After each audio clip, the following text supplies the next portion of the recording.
So first on the work study agenda is the Marysville School District Foundation briefing presented by Jody Runyon, Director of Communications, Kristen Dickerson, MSD Foundation Chair. Is it just you or?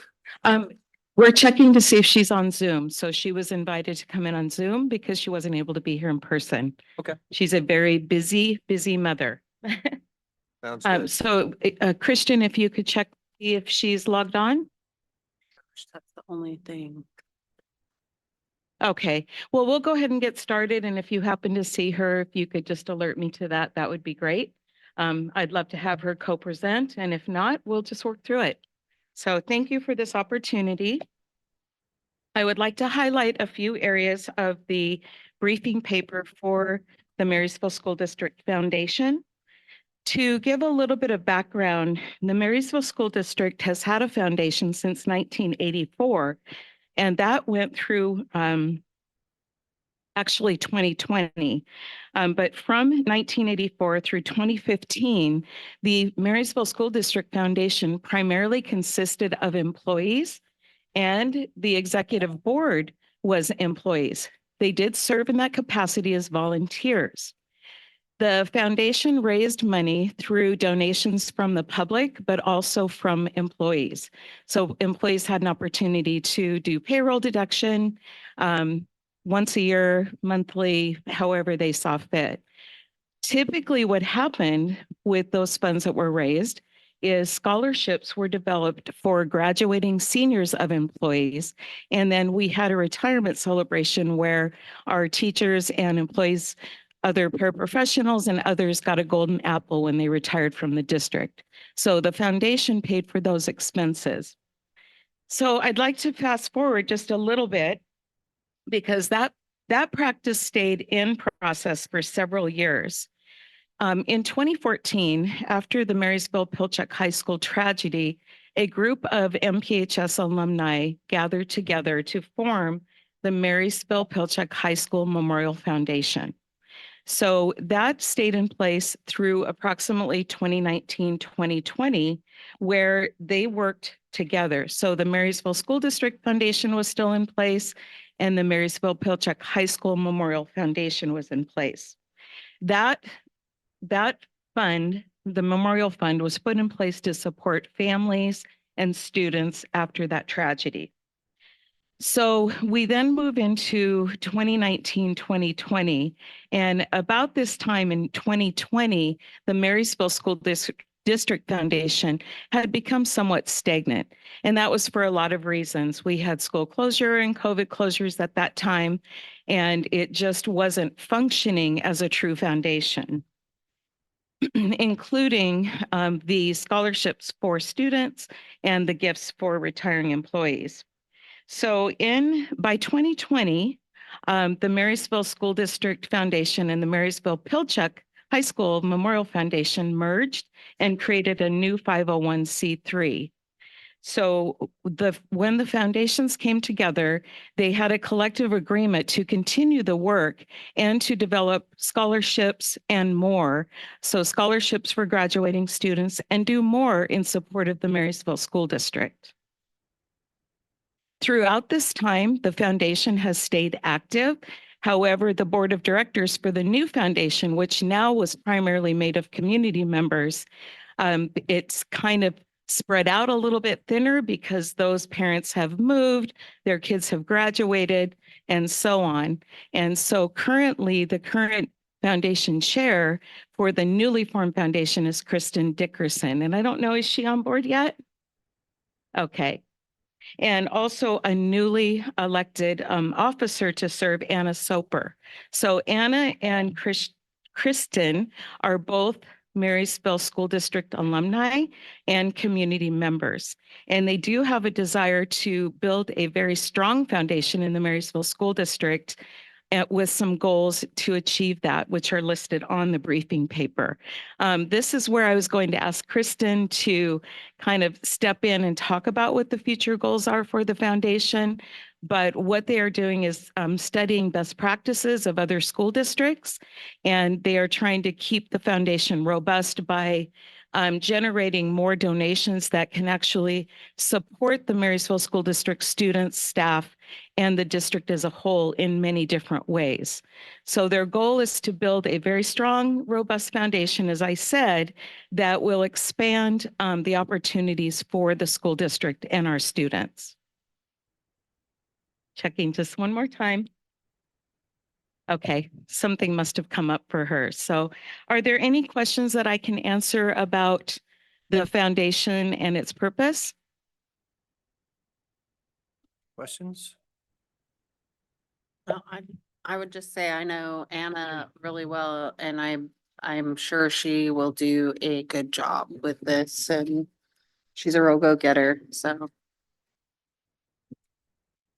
So I guess one of the questions you said that it kind of went to a little stagnant, I believe is the word. And when that, does that pertain to the scholarship activities and whatnot? So with the combining of these two foundations into the one foundation, uh, when do you expect them to, or do they expect to be fully functional and suited for handing out scholarships? Is it this year? Is it probably I'm guessing next year or maybe the year after, because it takes a while to gather those funds. Yes, it does take a while to gather the funds, and they do want to build a new executive board. I anticipate that that will start up next year.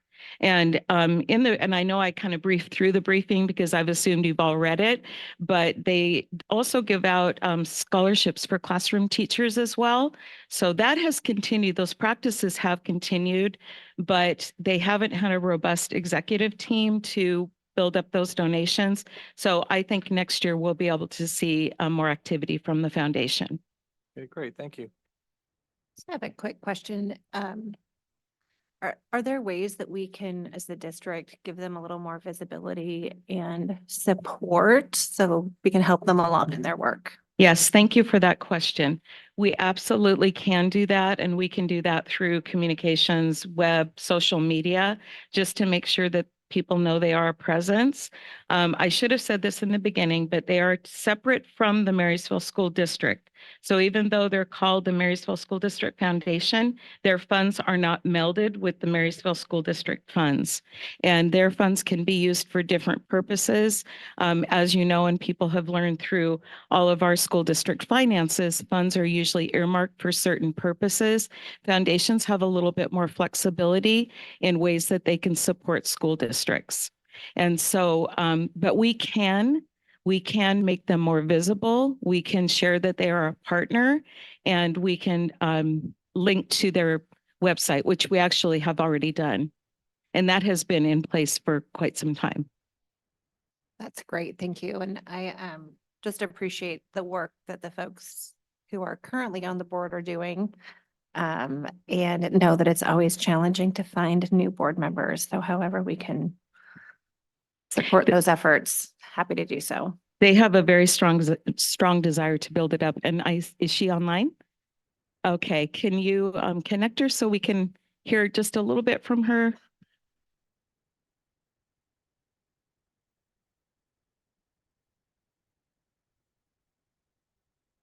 So while she's getting connected, introducing Kristen Dickerson as the current Marysville School District Foundation chairperson. And Christian, I'm getting Hello. Christian and Kristen mixed up here. Thank you, Christian. Kristen. Can you hear me okay?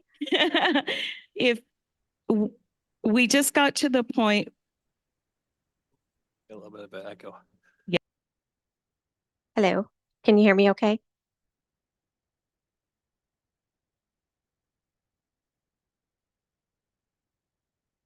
Hello. Oops, I can't hear you guys.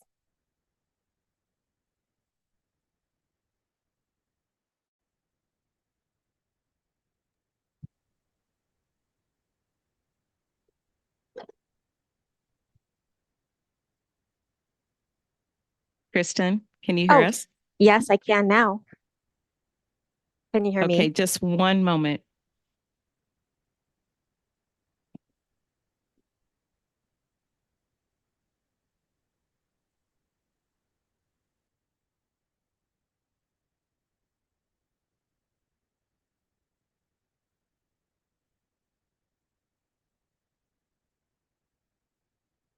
Then I'm gonna say a couple words.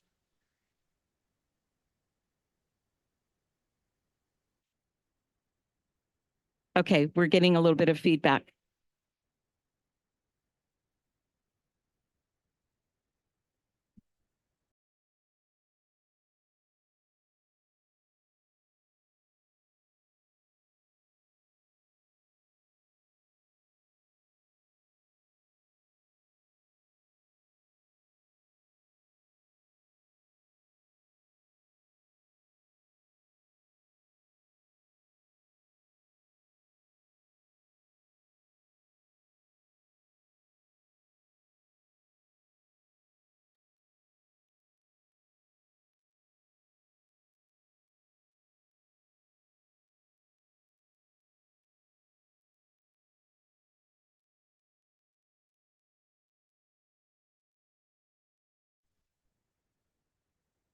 Hello.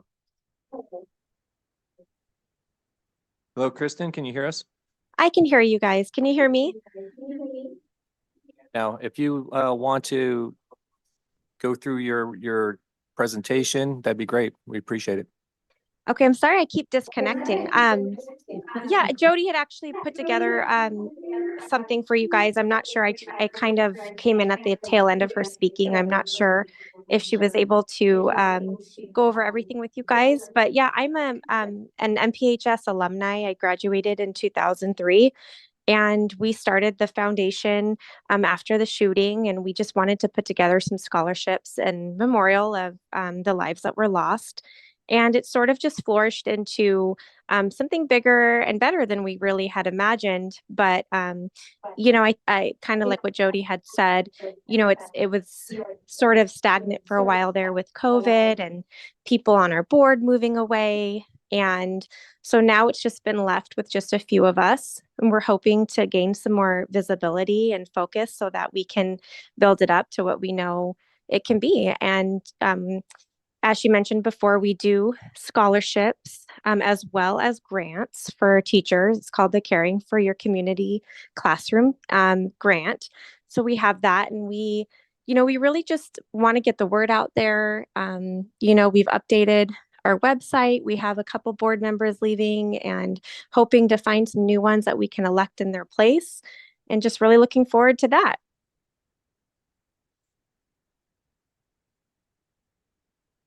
Thank you, Kristen. And I just wanted to add, the foundation is seeking some new board members. So if there's anyone in the community, parents of our children, alumni that are interested, or community members without children in schools can also be a part of the foundation.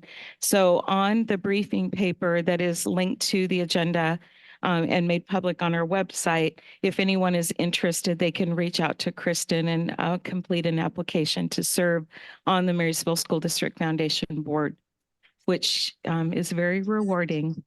Absolutely. Thank you, Jody. Thank you, Kristen. Do we have any further comments from the board? Oh, thank you. Okay, thank you so much. Thank you. Right, next on the agenda, we have a Distressed Schools Grant presentation presented by Dr. Lisa Gonzalez, Executive Director of Finance and Operations, and Craig Dennis, Director of Safety, Security, Facilities, and Maintenance. I think it's fine as long as you're speaking into your microphone.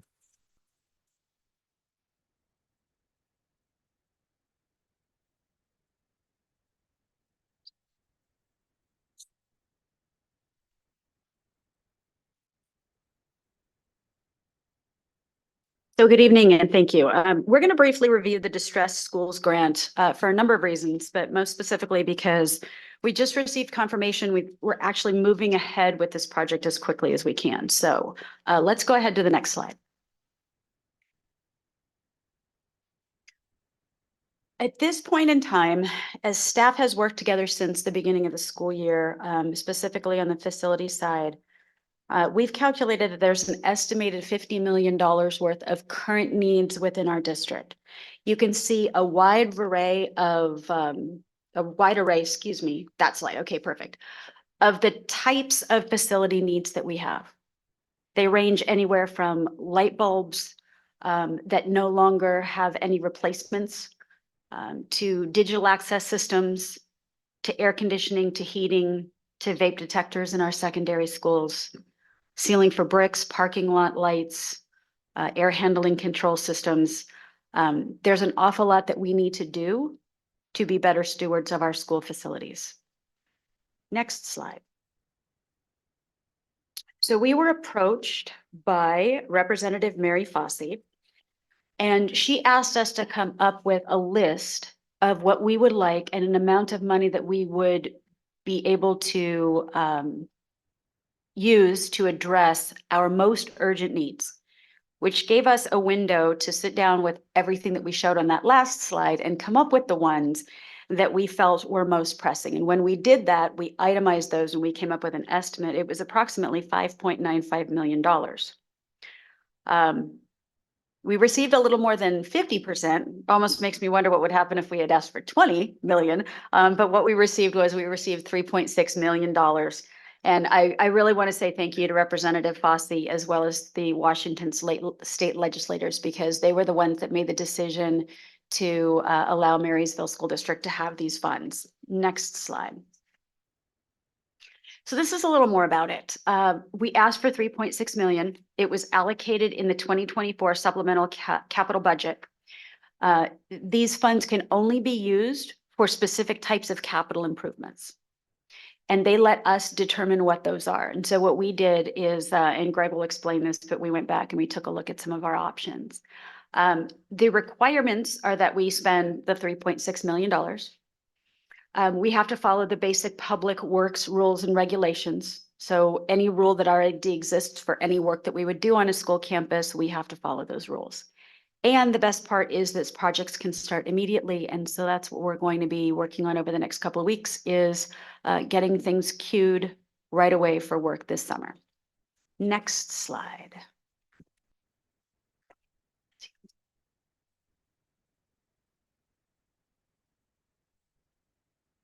All right.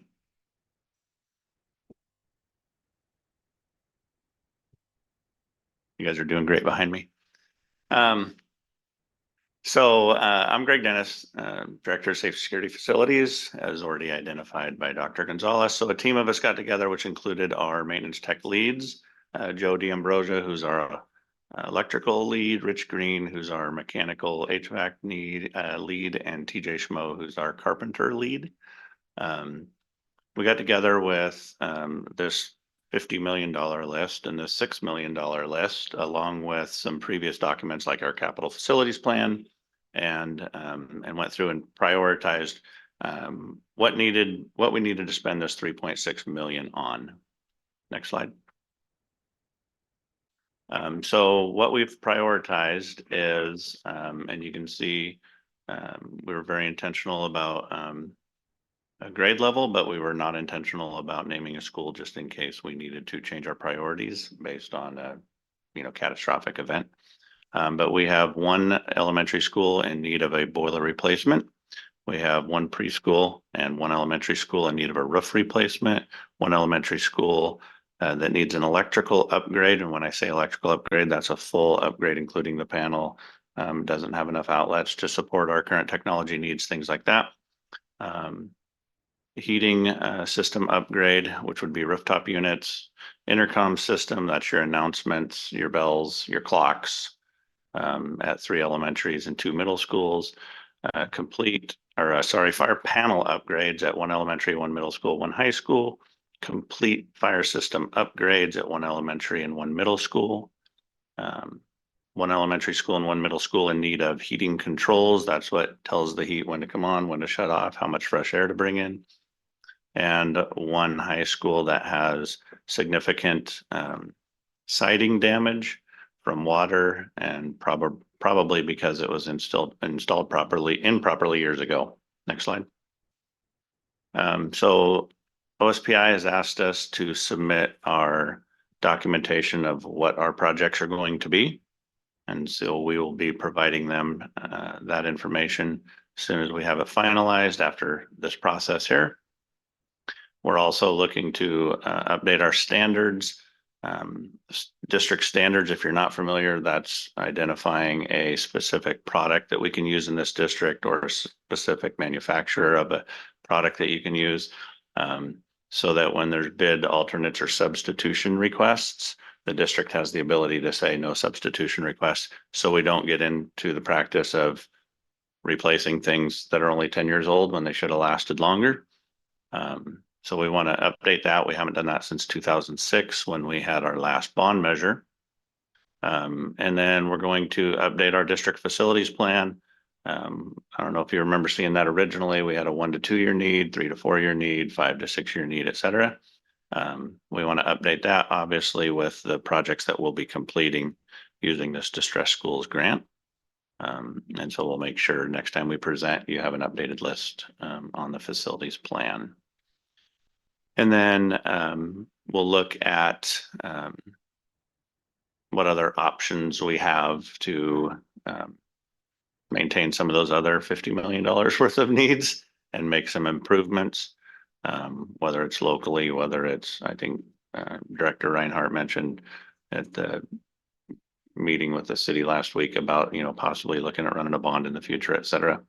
And so we'll address all those as we continue through this process. Next slide. Disregard, there is no next slide. It was a joke. Any questions? I've got two. The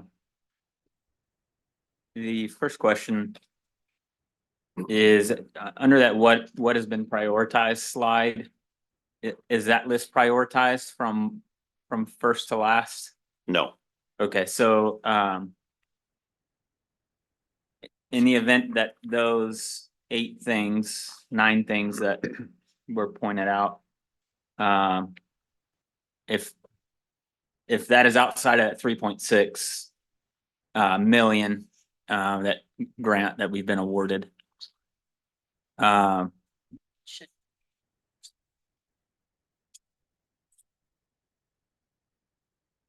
is all of this work estimated to be around that slide? This slide will come in at or below the 3.6 million. Okay. Based on budget estimates. Yeah, and I know you don't want to put prices to all those because I think when we start to go out for estimates, you don't prices on those. And they say that we can start these projects right away. Well, we don't have the funding right away. So is it a you spend it and we reimburse type grant? And yeah, how quickly will we be reimbursed? Yeah, so it's dollar in, dollar out, so to speak. So any time we spend, pay a bill, progress payment or anything like that, we can submit that to OSPI. They'll refund us. Takes a couple days. We've talked to them because of our cash flow constraints. We've talked to them about our situation and they said we can actually submit to them prior to cutting our warrant and they will have the funds in our account the day we cut the warrant. Okay, thank you. That include when I look at projects like this, scope creep, are we building in a buffer in that $3.6 million to take care of eventualities like, the boiler needs X parts and that wasn't budgeted in? So right now with our budget estimates, we're below the 3.6 million. So we have a little bit of wiggle room there. And then we'll go through and reprioritize as bids start coming in to see where we're standing financially to determine if we can do more projects, hopefully not less projects. Hopefully the bid market right now is a little tighter. We just did bids. Well, we'll talk about it later at the board meeting. We have a bid opening, but we did bids and they actually came in under engineer's estimate. So I think contractors are turning the corner a little bit and hopefully it'll be a little more favorable for us and we'll be able to do more than what we've said here. I have a question about the siding damage. Was it looked into to see if we can get whoever installed it wrong to fix it? Yep. So one of the district standards we talked about, or when I mentioned the district standards earlier, we typically recommend a product and then architects will allow substitutions. And so with the substitution in this particular instance, when there's a large scale project, a lot of times contractors will come in, open a company just for one or two projects and then close their company again. So the company that did our siding is no longer. So we can also have specifications in our district standards that say a contractor has to have been in practice for, 5 years, 10 years, something like that. So you don't get some fly by night outfits. And there's no like insurance policy that would cover that? We have not looked into whether or not insurance would cover it, but we're assuming it won't based on it. It appears that it was an installation issue, Okay. not a failure of the product itself. All I had. I have more of a comment. First of all, thanks for all of your work putting the itemized list together. I know that was a lot back in November, December, when some of those requests were going to legislators. And I just want to make sure that we recognize the work of our legislators here supporting us. It's my understanding that our distressed building fund isn't used very often at all. So I want to recognize that this was, a heavy lift on the part of Representative Fossey and the rest of our delegation, and make sure that we find ways to appropriately say thank you. I don't know that we're going to have ribbon cuttings necessarily, but if we do, that might be something that, we could do. And then I guess my question or assumption is that I've got to believe on the backside, this will create some savings for us. I mean, if we have a new boiler, it is bound to be more efficient, I would assume. So. Yeah, that's correct.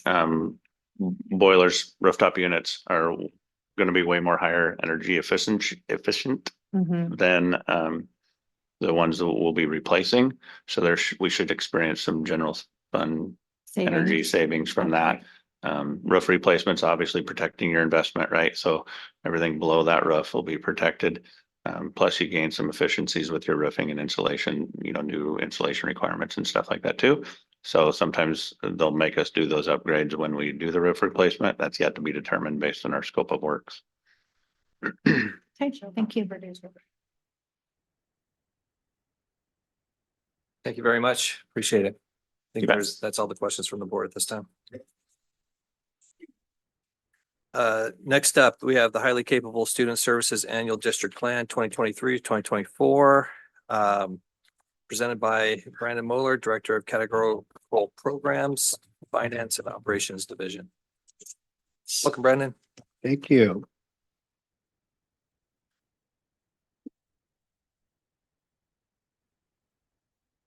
Members of the board, Superintendent Robbins, for the record, I'm Brandon Moeller, Director with Categorical Programs. Next slide.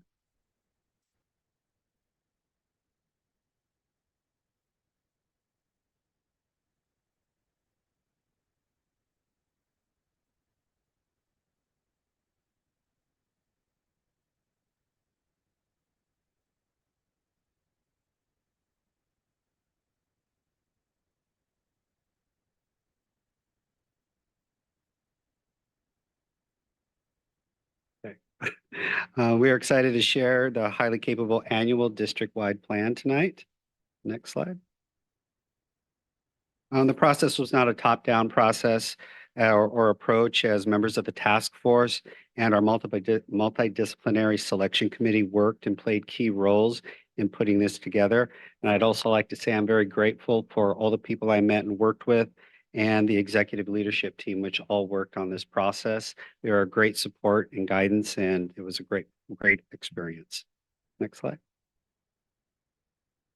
So we knew we must look beyond our district boundaries when working on this. So we gathered additional input from other people like our Office of Superintendent of Public Instruction, our University of Washington, Washington Association of Educators and Talented and Gifted, WATAG, and Whitworth University. And we also reached out to our neighboring school districts for additional input feedback. Next slide.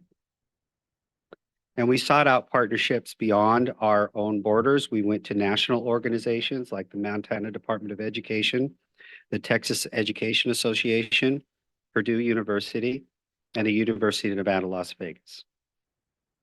Next slide. So our highly capable students present characteristics such as grasping concepts quickly, a high level of curiosity, they have a thirst for knowledge, and they have a unique way of learning. Next slide.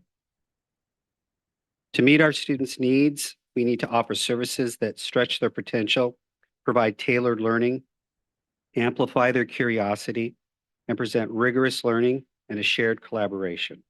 And this would be our STARS program. It's beyond the acronym. STARS defines the core values that shape the program. Next slide. There are 4 foundational pillars that also go with this. One is to make sure that we are identifying all of our students. We provide challenging lessons that keep them interested in their learning. We offer extra support when needed, and that there are more learning options like extra classes and activities that tap in and explore their interest and provide even more in depth. We also attach 3 strategic goals to keep us focused on where we'll be heading. And those are number 1, to provide support to teachers that will offer them more professional learning and resources so they can offer the best possible challenges and support to our highly capable students. And that we ensure that we're reaching and including all of our students, and that we're creating a learning environment where everyone is working together. And this means teachers, parents, and students working as a team so we can reach our students' full potential. Might have to click that a couple times for everything to come in. Thank you. And so to meet our students' needs, they're all at different levels of learning. And so we've incorporated multi-tiered systems of support. So imagine there are 3 levels of learning, and it's like climbing a mountain. Level 1, this is the base camp where all students get started. The strong foundation starts with great lessons for everyone. The teacher uses different teaching methods and to ensure everyone can learn at their own pace. Level 2 is if a student needs a little extra help to climb higher. We offer them specialized support. This might mean harder, more challenging work, different projects, or extra time to learn. And we monitor how they're working and gauge where they're moving. And in level 3, sometimes that level of work needs even more challenging support.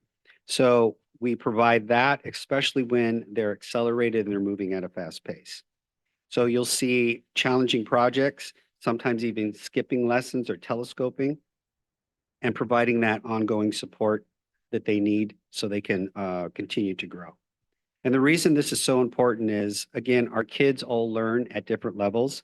And if we're teaching above or under their level of learning, you'll see frustration, you'll see low engagement, you may see behavioral issues in the classroom or attendance. And this is why it's so important that we challenge our students, but not overwhelm them. And we want to make sure that we're engaging them and exciting them in the learning process.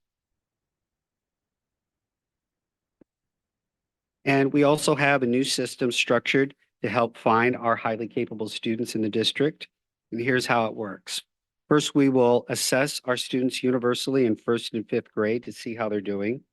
Then if a student is presenting highly capable characteristics, a special committee, our multidisciplinary selection committee, will take a closer look. If the committee agrees, the student will be included in the STARS program to challenge them and help them learn even more. And if somebody disagrees, there's also a way to appeal the process. We'll also be tracking and monitoring how they're going while they're working through the STARS program. And finally, if a student no longer needs the program or extra help, there's an option to exit. And looking at our school-wide implementation, we outline 3 service models to support our students. Next slide. Service model 1 is basically a special class option for our highly capable students in 2nd and 5th grade. It's like a regular classroom, but the work is accelerated and goes beyond what they normally learn in a grade level. And it's called Specialized and Advanced Learning Self-Contained Services. This is optional and not offered at all schools. The program is perfect for students who are up for a real challenge as the classroom work is accelerated and there's above grade level assignments. Service level model 2, this is for students in kindergarten through 5th grade. And we have a program, again, called Personalized Pathways. and it lets them learn within the regular classroom. They get to do some of their own work independently, but they tackle even harder challenges that is outlined in the normal general education classroom. They work together with other highly capable classmates on projects and assignments, and they also have individual learning plans just for them to help their learning and to monitor how they're progressing. And then as our students get older in middle school and high school, we have personalized pathways programs that help them keep their learning going in exciting ways. So we'll offer advanced placement and honors courses that offer more challenging work in their subject area. And knowing that they have this unique way of learning, we'll also administer tests or assessments to determine the best fit for them. And this ensures that they're neither overwhelmed nor under-challenged, but rather in an environment that fosters growth and development for them. And also they'll be learning with peers and clustering when available. To bring all this together, we have to have a strategic 3-year plan that really provides the support for our teachers, professional learning, and an opportunity for professional collaboration. So in year 1, it's really going to start with building a strong foundation of high quality instruction. And that's where we're going to provide that professional learning that builds that up for teachers so they understand or have support for differentiated instruction and tier 1 instruction in the classroom. Year 2, we'll go to deepening understanding and expanding skills, where we'll delve even deeper on how we can apply these topics and intervention strategies that can best meet our students' needs. And then finally, in year 3, we want to scale that up and establish sustainability. So this is where we'll be guiding our teachers in creating a comprehensive professional learning support system. So it'll be an ongoing process that'll constantly be providing them support, which directly helps our students. And with that too, we've already started that process. We've established a primary and secondary professional learning collaborative, and we've already started meetings working on designing and pulling all this information together. So the ideal image of our highly capable learner goes beyond academics. We need to imagine a student who tackles complex problems with design thinking and engineering innovation, communication across cultures, and possesses strong metacognitive skills for self-directed learning. A well-rounded approach coupled with 21st century career readiness prepares them not to just be successful, but be well-adapted, thriving citizens. So this is our Marysville STARS program, stretching potential, providing tailored learning and acceleration, amplifying curiosity and inquiry, providing rigorous learning and research, and a shared collaboration and mentorship. And again, it's not just academics, it's developing tomorrow's adaptable, innovative leaders. So we hope that you, whoop, go back one, please. We hope that you join us and embrace the challenge as we reach for the stars and grow tomorrow's leaders. And that's it for this evening. Brandon, Any questions? I believe so. Why don't we start to my right, Beth? What do I want to ask? So for secondary, do other districts move into the AP classes and honors classes? Is that pretty standard? Yes, quite a few of them do, and there's actually a law associated with that. Don't have the number off the top of my head, but if students are already scoring high performing above meets standards level, they usually are automatically enrolled in AP or honor classes, but we still have to assess what's best for the student. So it's not putting them in a class that is too difficult or too easy. And actually, that's one of the areas that the professional collaborative secondary group right now is working on, is redesigning that. We do have it in secondary already, but what we've noticed is that some of the students are put in those AP classes and honor rolls, and they're at a too high level, and it's causing that frustration, the disengagement. So we want to make sure that we're lining it up for them that fits their needs. And if not, we still give them a pathway where they can get that academics, but it's at their level and keeps the support going. And then do all of our middle schools have the AP and honors classes? Yeah. They all have it? Yeah. Okay.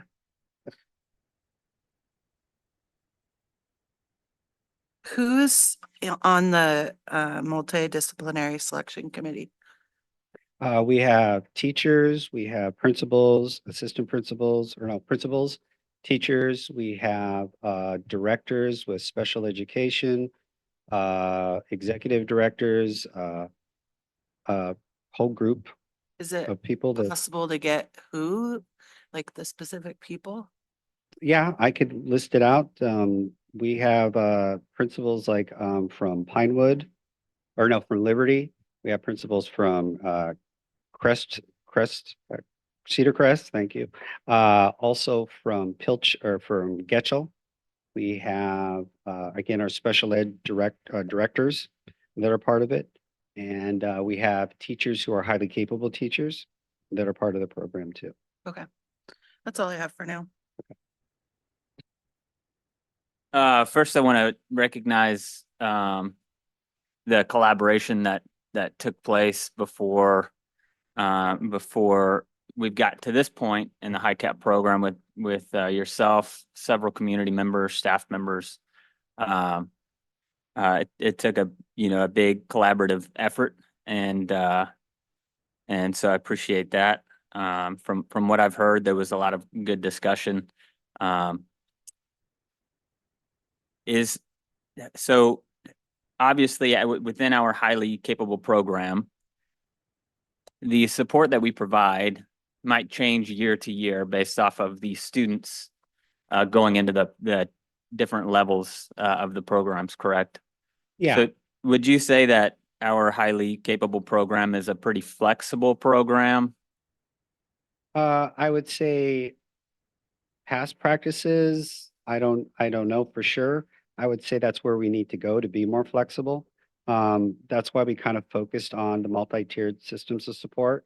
So we have a framework where we can identify the best fit for the student. Like I said before, the biggest area that I've noticed that kind of brought us all to this focus was some students in elementary, the self-contained was moving too fast, so it didn't fit them. And then they left the system and they just went back to general ed. And we should still be providing services for them, just in a different way. So that's one. And again, like I was saying before, we've noticed it in secondary where kids were placed because they were highly capable right into AP or honors, and it wasn't working for them. They were failing, they were having trouble, they were struggling. A couple teachers noted that the kids weren't coming to class. They were getting frustrated. And if we have that flexibility, we can still provide a service at their level and build them up to where they need to be. So, and that's great. And I think whatever program we implement needs to have the ability for continuous improvement. Because there might be things that we haven't noticed throughout even all of the collaboration that took place, the brainstorming that took place. Once we step foot and get the ball rolling on our highly capable program, there might be some other stuff that pops up that maybe we didn't think about before. So will this program have the ability to continually improve? Yeah, because every year we have to do a new district-wide annual plan. And to me, I see that like a cyclical, smart plan goal where you're constantly circling, looking at the data and re-improving every year and readjusting. And I see that as definitely a part of the process. So every year we can look at what went well, what needs to be adjusted, and what can work better next year. I know that the multidisciplinary selection committee, we start a little slow this year with the assessment of the students, but we've already noticed some things that we want to adjust for next year and already have kind of put in place. But yeah, we have to have that constant, continual ability to move and adjust as needed. So is this, have we, since we're continually adjusting every year, have we thought about kind of the pros and cons of this plan for this next school year that we're coming into? Yeah, it took a while, as you know, to get it all in place because there was a lot of, data and information that we had to pull together in meetings. But I think, a large section of it can definitely drive next year.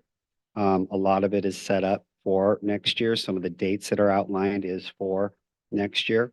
It really establishes many of the steps that we need to try to continue with because we really didn't do it this year for the most part, a lot of the stuff that's outlined. So next year would be our year to really apply it and see where it goes.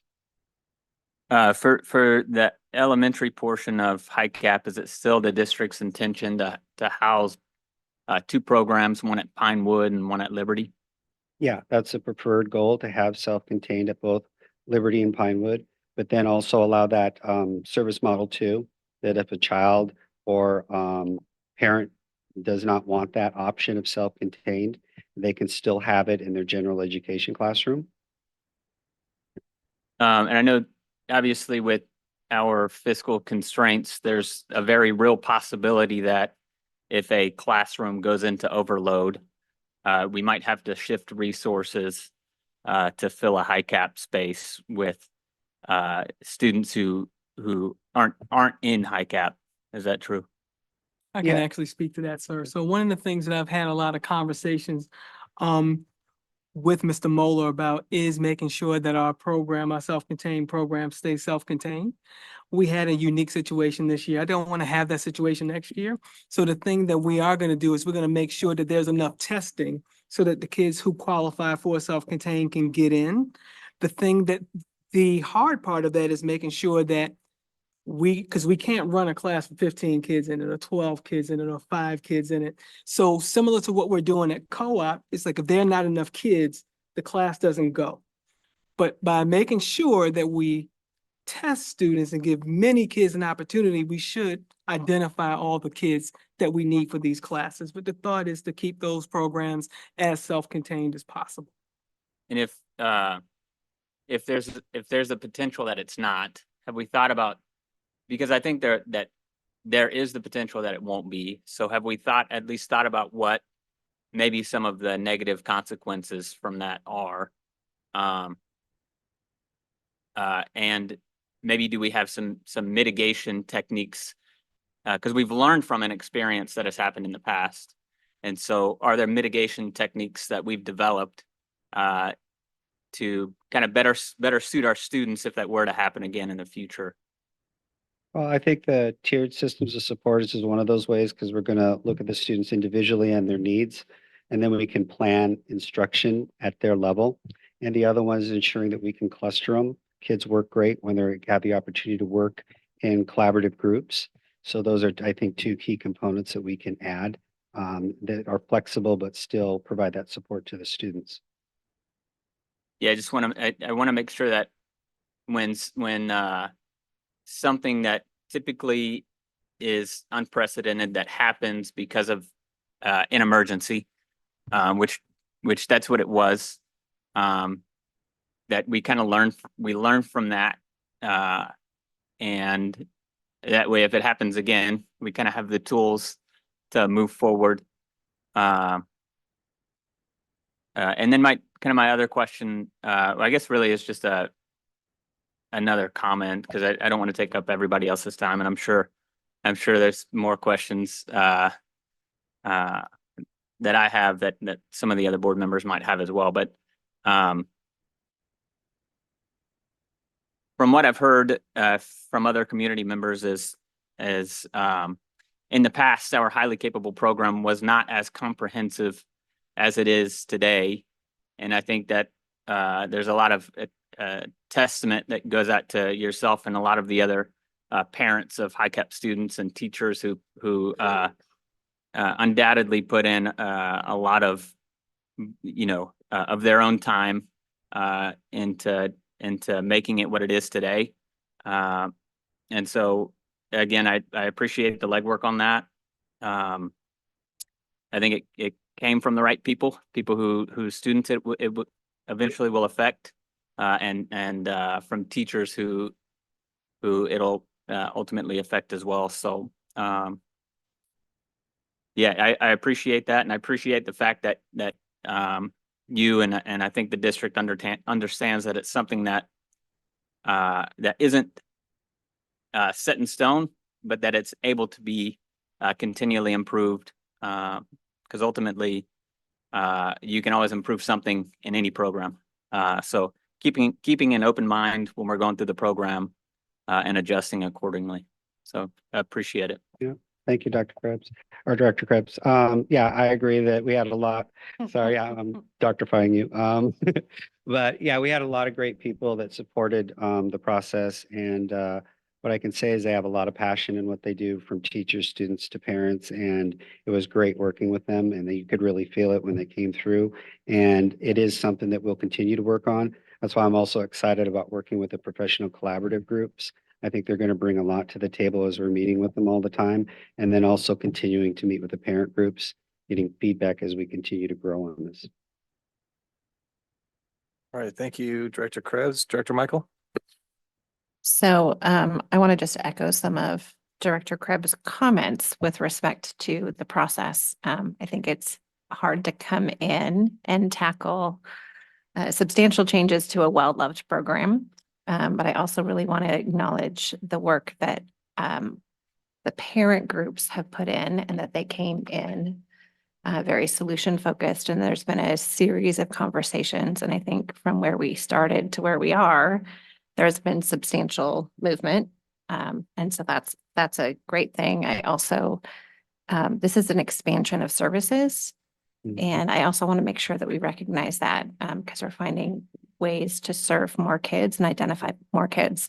I have 2 focus areas, and then if other folks don't ask my other questions, I'll ask that you come back to me. But so first is around identification. And if I understood this correctly, so 1st and 5th grade, there's universal testing. And then in the intervening grades, tests like stars and dibbles and other things are used as kind of a flag for this child might be a candidate for more comprehensive testing. Is that a correct way to paraphrase? Kind of. We have to complete universal assessments of all 1st and 5th grade students. Okay. There's many ways you can do that. It can be through formative assessments like stars, dibbles, or whatever, or you can use the cognitive assessments like the NNAT or the COGAT. Those are all standardized assessments, so they kind of give roughly the same results. But the biggest thing is that you're using more than one. And you're not just using one and saying, okay, that tells me yes or no, or gives me a direction. And that's really what we were working on, or the multidisciplinary selection team. They really came up with a matrix to look at all the different assessments. So they had like a profile of the student, and they could identify all these components together and go, okay, that's really looking like it's leaning towards a potential highly capable student. So it's not just one data point that is going to identify a child. Exactly, It could be yes. multiple data points from different sources, including parents, teacher, testing. Yeah, we're working on the parent part. We have to get approval because there's different assessments for that, but you have to get copyright approval. So we're working on that. We did get the Renzulli out to teachers. So that's a characteristic type assessment. He's one of the leaders in highly capable. And he has a whole set of questions that we add. So students that are going right now through the pre-qualification assessment, they're taking the NNAT this week. Their teachers, I emailed them, and they can fill out this questionnaire to see if those characteristics we talked about tonight are showing up. And when we meet with the multidisciplinary selection committee, we're going to look at all that data together and see what it shows us. Okay, great. So it sounds like we don't have numbers quite yet for next year. We're working on that piece right now. Right. Okay. But I can say that we had probably over 80 students that are being assessed right now, Okay. which I think is pretty good. And I think they're strong candidates. So that'll give us a pretty strong pool. So 80 newly assessed. And is that K through 12? Yes, Speak yes. less with my hands. There's a predominance, of course, in 1st and 5th, but yeah, K through 12. Okay. And then I want to come back to our elementary service model. And I know you're very well aware that there's, concern in the community about the self-contained model. And I certainly understand not running classes of 12 or 15. I guess you had me until then, until you were like, if there's not enough kids, classes won't go. So are we going to make efforts to, if we have 10 in second grade and 12 in third grade, we're going to make an effort to do a split class. Absolutely. Right. So it's not just going to be, we don't quite have enough kids. We're going to work to see if we can put them in a self-contained class, even if it means we need to do split classes at that school. And I know it becomes a little bit tricky because we have kids at two different schools. And so we might have enough fourth graders all together if we combine the two schools, but maybe not one at each school. So anyway, I just am curious how we're going to manage that. You are correct. So, because if we have students who qualify, we're going to do everything we can to have full classes. So if we have to have split classes, we'll have split classes. That in combination with making sure that we have a rigorous assessment protocol, along with the questionnaires and all these other things, we suspect we should have a nice solid number of students. But the last thing we're going to do is turn a kid away when we can split classes. Right. So we're going to make sure we do everything we can to keep those classes going, because ultimately, similar to the co-op, I would also like to see Hicap grow. Right. So part of that is by making sure that we assess students, making sure that we're providing opportunities. We split classes whenever we have to split classes, but doing everything so we can get students in the seats and opportunities open to kids and their families. Great. Thank you. Mhm. I think that's a key piece. I mean, there's a program that's growing, and I think that's really exciting. I do have a few more questions, but I'm gonna let you go. Okay, go ahead.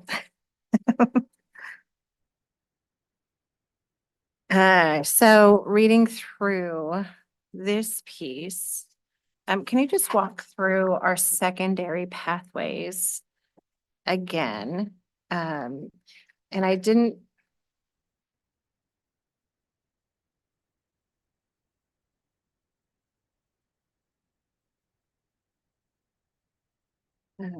So I'm kind of page 64, 65, and I was just trying to, looking at kind of the math pathway, and then I think I saw something about a English language arts pathway. And are those then at each middle school? Are they just at one middle school? No. What is the thinking there? Yeah, so pathways, as far as moving into AP classes, and honors is available at all the middle schools. The only thing that we're looking at right now is maybe adjusting that offering so it fits them the best, like I said, so we don't put them in a class that's too high or too low, because that's what we've found out thus far. But as far as those honor roll and AP classes being available for our high achieving students, they're there at all the schools.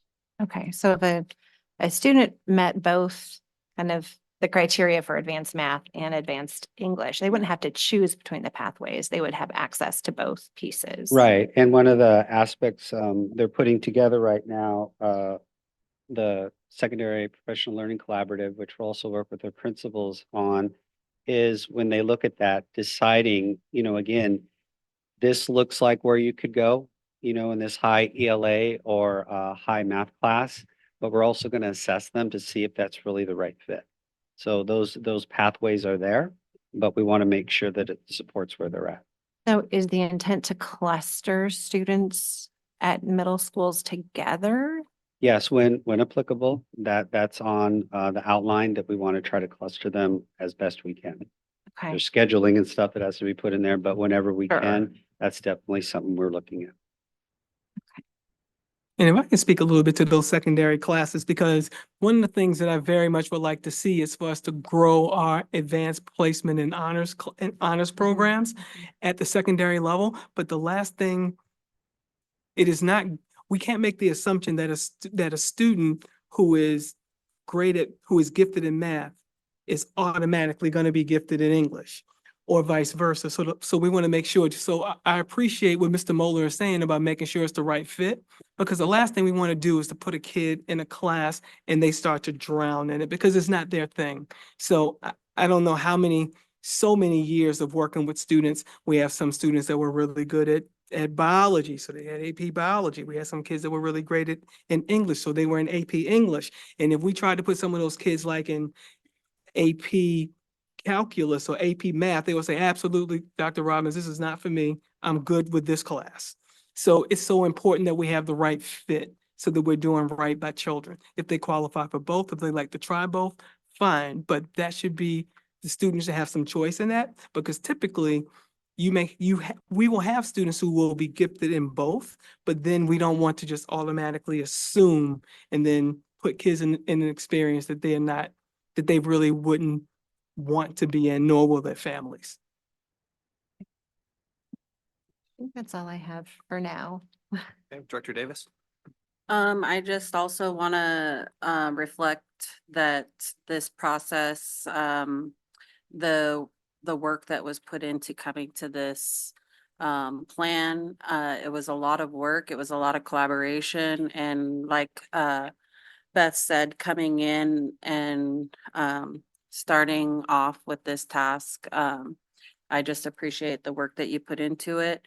And some of the questions that I had were about some of the professional learning and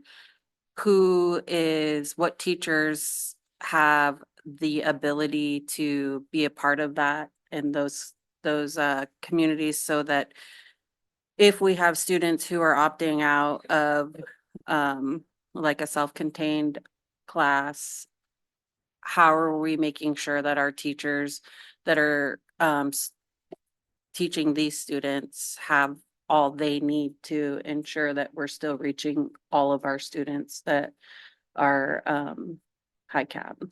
Yeah, so that's where I think the professional learning collaborative are coming in for primary and also secondary, because they're helping. We haven't got there yet, but we're having those discussions about what that professional learning will look like. And I've already expressed to them that some of these teachers, well, the teachers that are coming to it are highly capable right now as far as some of the training they've received. So there are hometown experts. So allowing them also to provide some professional learning to the other teachers that need that is one. And number two, helping to look at the professional learning to make sure it lines up to fit our district's needs. And then I've working with the Northwest Educational Services Division, and they've actually put together a customized professional learning series for us.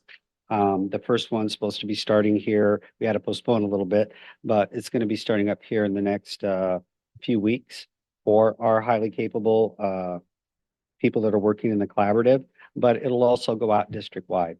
So it's going to kind of be happening at multiple levels, district-wide professional learning, professional collaborative, high intensive learning for them, and then them also providing that support to others. So it's going to be happening at all those different areas.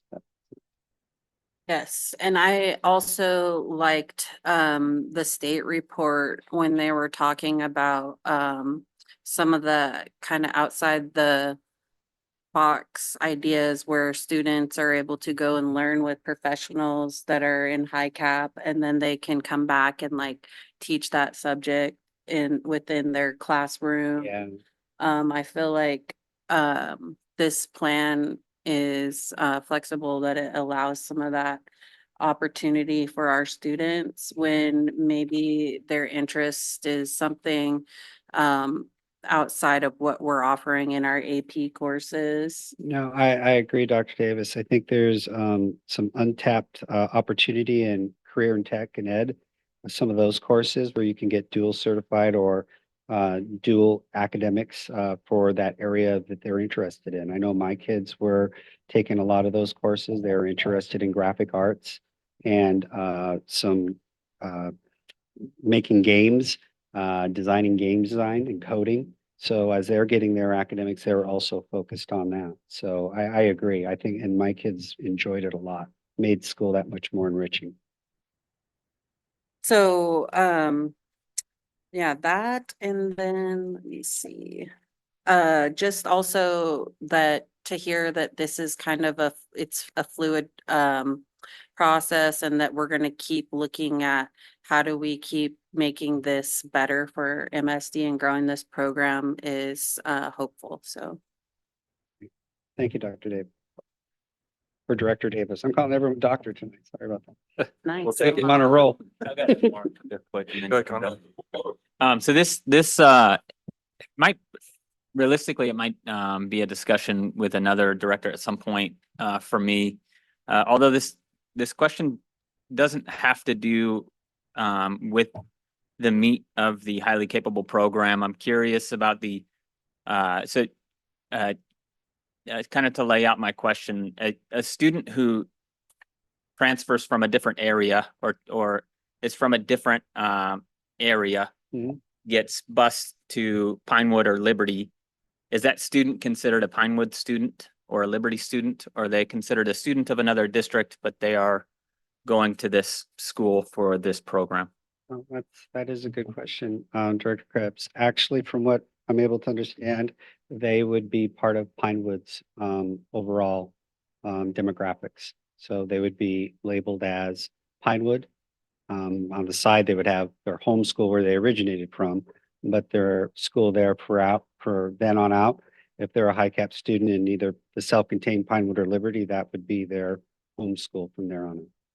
And again, I know this, my question really isn't going to change the highly capable program itself, but it's really more of a question out of curiosity. And maybe I might have a discussion with another director at another time, but Mhm. I'm curious what the impact of bringing students from other places, specifically maybe students who aren't on free and reduced lunch, bringing them to Pinewood or Liberty, and then Liberty or Pinewood has a different ratio of Demographic. non-free and reduced lunch than Mhm. what that area kind of houses, if that makes sense.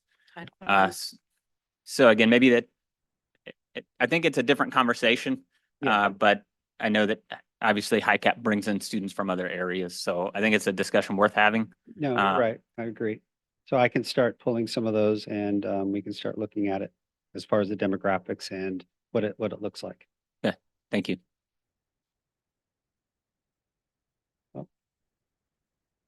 I do Thank have one, you. but I think I do have one more question, but I think she wants. Lori. Director Krebs, it would impact the overall free and reduced ratio within that school. And that has been an ongoing conversation with the Pinewood staff around that, because it does have an impact.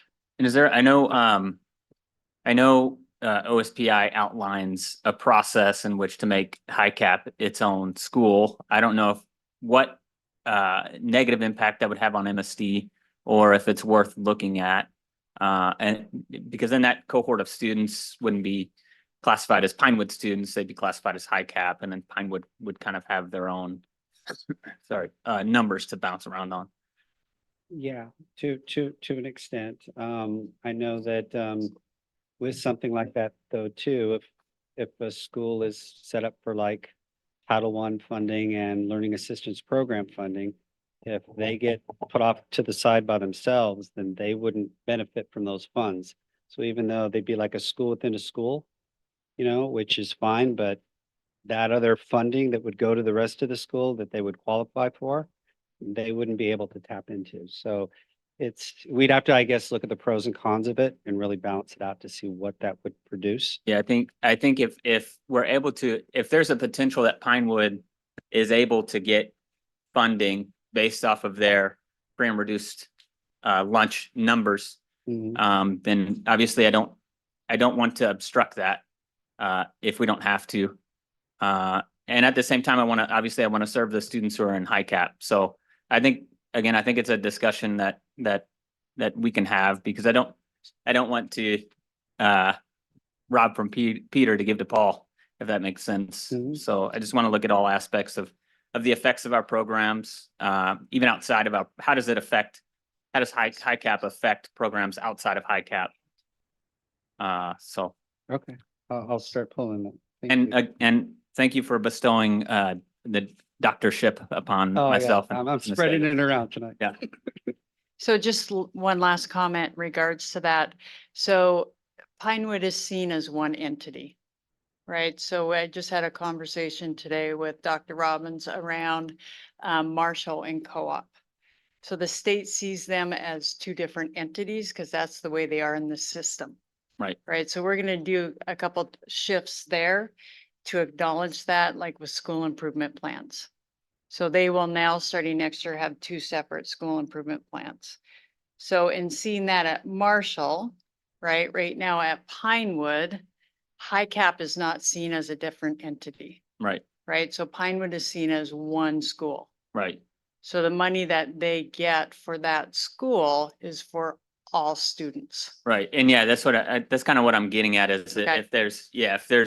if we're bringing in students from other areas who maybe those areas or those students or those families don't qualify for frame reduced, it could be kind of throwing off the numbers for the actual Pinewood students who are located in that area, if that makes sense.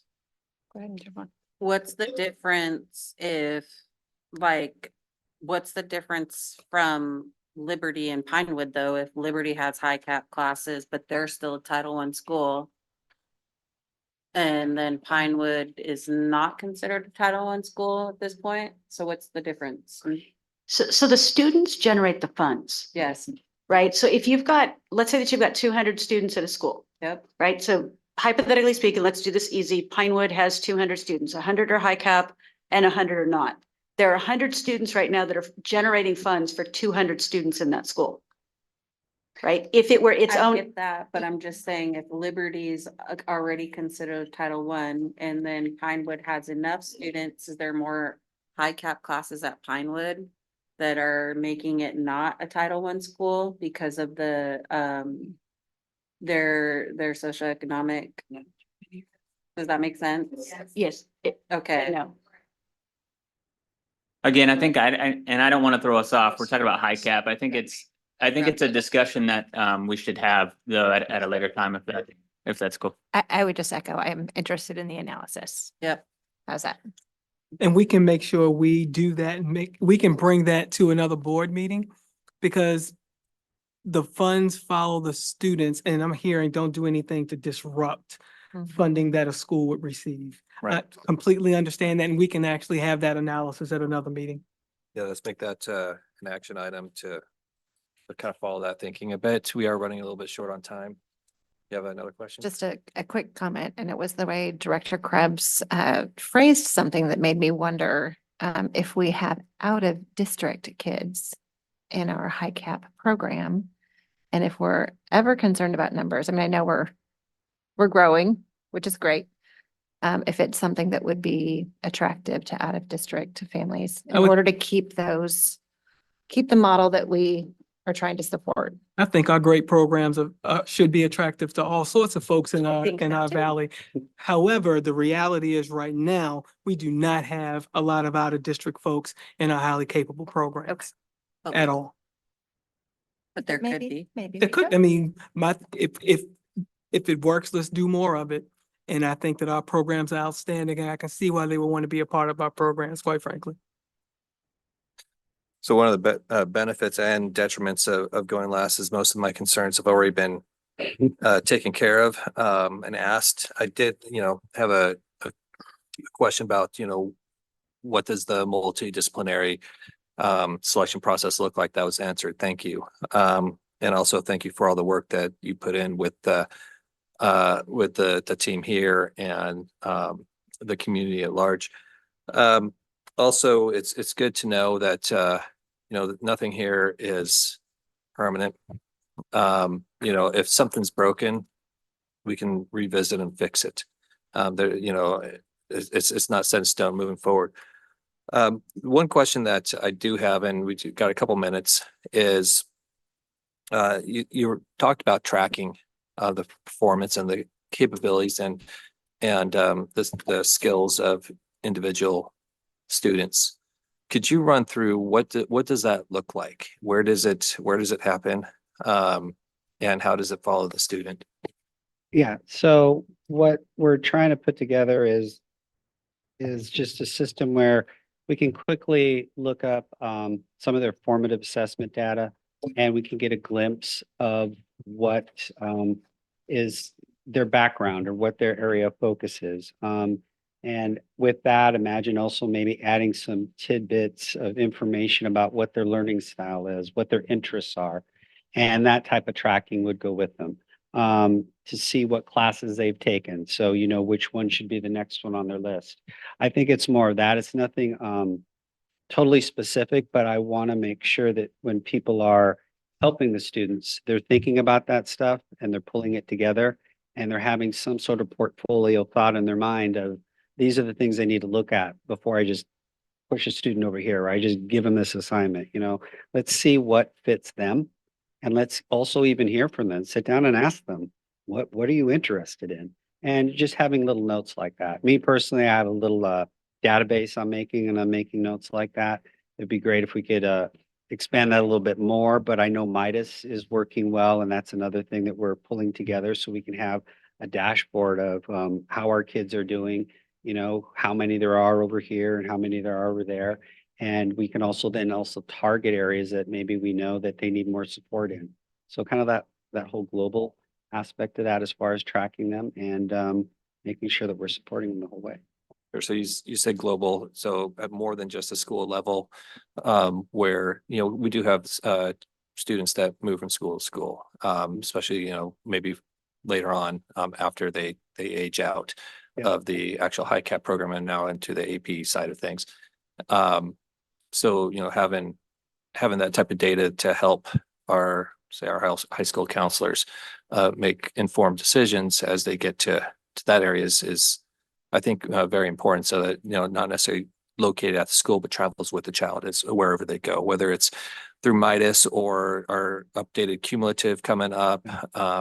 Just making sure that we have a robust history of where they succeed, where they struggle, where they get frustrated, et cetera. Yeah, and that's also part of that individual learning plan. There's some districts that have it that's pretty complex and they have a lot of stuff. I don't necessarily think it needs to be anything that you're writing a small novel on. It can be very brief, but imagine a one pager that has the information of the student and how they're doing in some classes. And, you know, again, highlighting their areas of interest and everything like that, where teachers can quickly look at that and or administrators and counselors and find the best placement or support. And I think the other thing that's going to help us greatly is when the new Skyward system comes into play. I think a lot of those pieces of the puzzle that we don't have now that we're going to get soon, that's going to help quite a bit. You know, so we're on our way to get there. Perfect. Thank you. We're got about 10 minutes before the regular session meeting. So I think we've asked all the questions that we will for right now. If there's any other questions from the board, we can probably take those offline with you. Thank you very much. But yeah, thank you, Brandon. And for right now, it is 5:50 and we will break for 10 minutes, 5:48. We'll break for 10 minutes or 12 minutes. Recording and, stopped. And see you all soon. Oh, you're looking at the clock there. I know, I that thing's- wanted to remind you. Yes, we are. Yes. But I was gonna write a thank you note to Mary Fossey. Oh, yeah. For the points, because I think. more than Yes. you serve better than you. I agree. Is there anybody that's Mary Fossey that helped get the distress? I think she was the champion, but I Yeah, would and say she- it we doesn't met her hurt to at the- thank June Robinson, the rap thing. Okay. Terribly She wanted to know like what Let the it go plans were. on the like, Senate side, you know like, what I mean? I mean, so So I didn't, Okay. Mary championed it on the House side and got it in there, but where we're gonna. June had the budget. Yeah. I did, okay, it on the Senate side, and say, yeah, we'll agree to the House number, not the Senate number, so. Oh. Yeah, get a baggie. Exactly, and so that. They're multi-dimensional. They're amazing. Yeah, I was like, Thank you. I think these might be one of my best speeches. You can be generous with your thank yous. My husband's like, Yes. no. Yes, and Like- you know. Wonder how we. can But he little- got a glass of That'd be milk and grabbed a few fresh out of That it. is, So I tell you what, that is a But thank you. magical thing. That Yeah. glass of milk. Or actually for me, it's that evening cup of tea. with If they get very Spencer often, and I. and I've you been know doing it for what? years. That Caffeine really doesn't would create a me lot of as far as goodwill. it I does, can't do it. Yeah. It used to not, but now it Because does. we will need it next time. So Spencer and I, every evening, right around 7:30, 8 o'clock, we each have a cup of tea, a little bit of. Yes, we do. Well, thank you for being willing What do they to call that? write. English tea. But, oh, my grandma used to make it. Oh, London fog. No, That's way more about unbalanced. I love London fog. Oh my gosh, I love London dogs too. The, cambric, they call it cambric tea when you Yeah. put milk and sugar in it. We sit down because I spend time with him every evening to.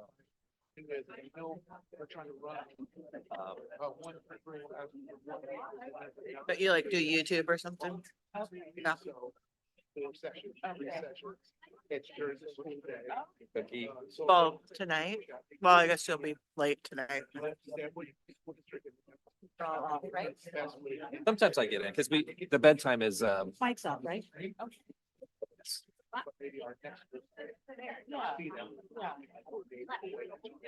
they're All we're like- talking about is cookies.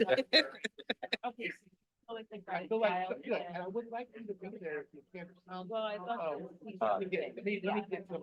yeah, but it's Good, that's that perfect. whole thing, all this, so, you know, And I watch all. I employee. I think that, that's, uh, okay, and that's open to your staff if they want. Together. So Ellie and Oli used to do is like watch, Tom, what's the mouse and the cat? Tom and Jerry. Yeah. Cause it wasn't on TV, but he wanted the, the kids to see his favorite and Kirby movies. Yeah.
I'm the king of, Dad jokes. who's this guy?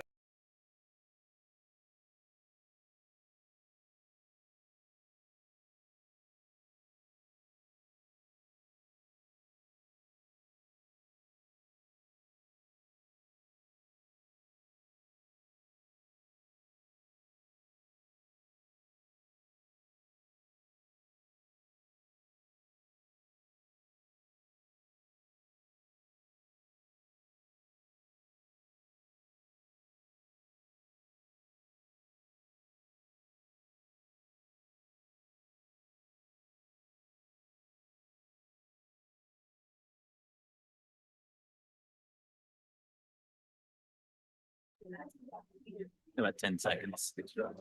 Recording in progress. Bro.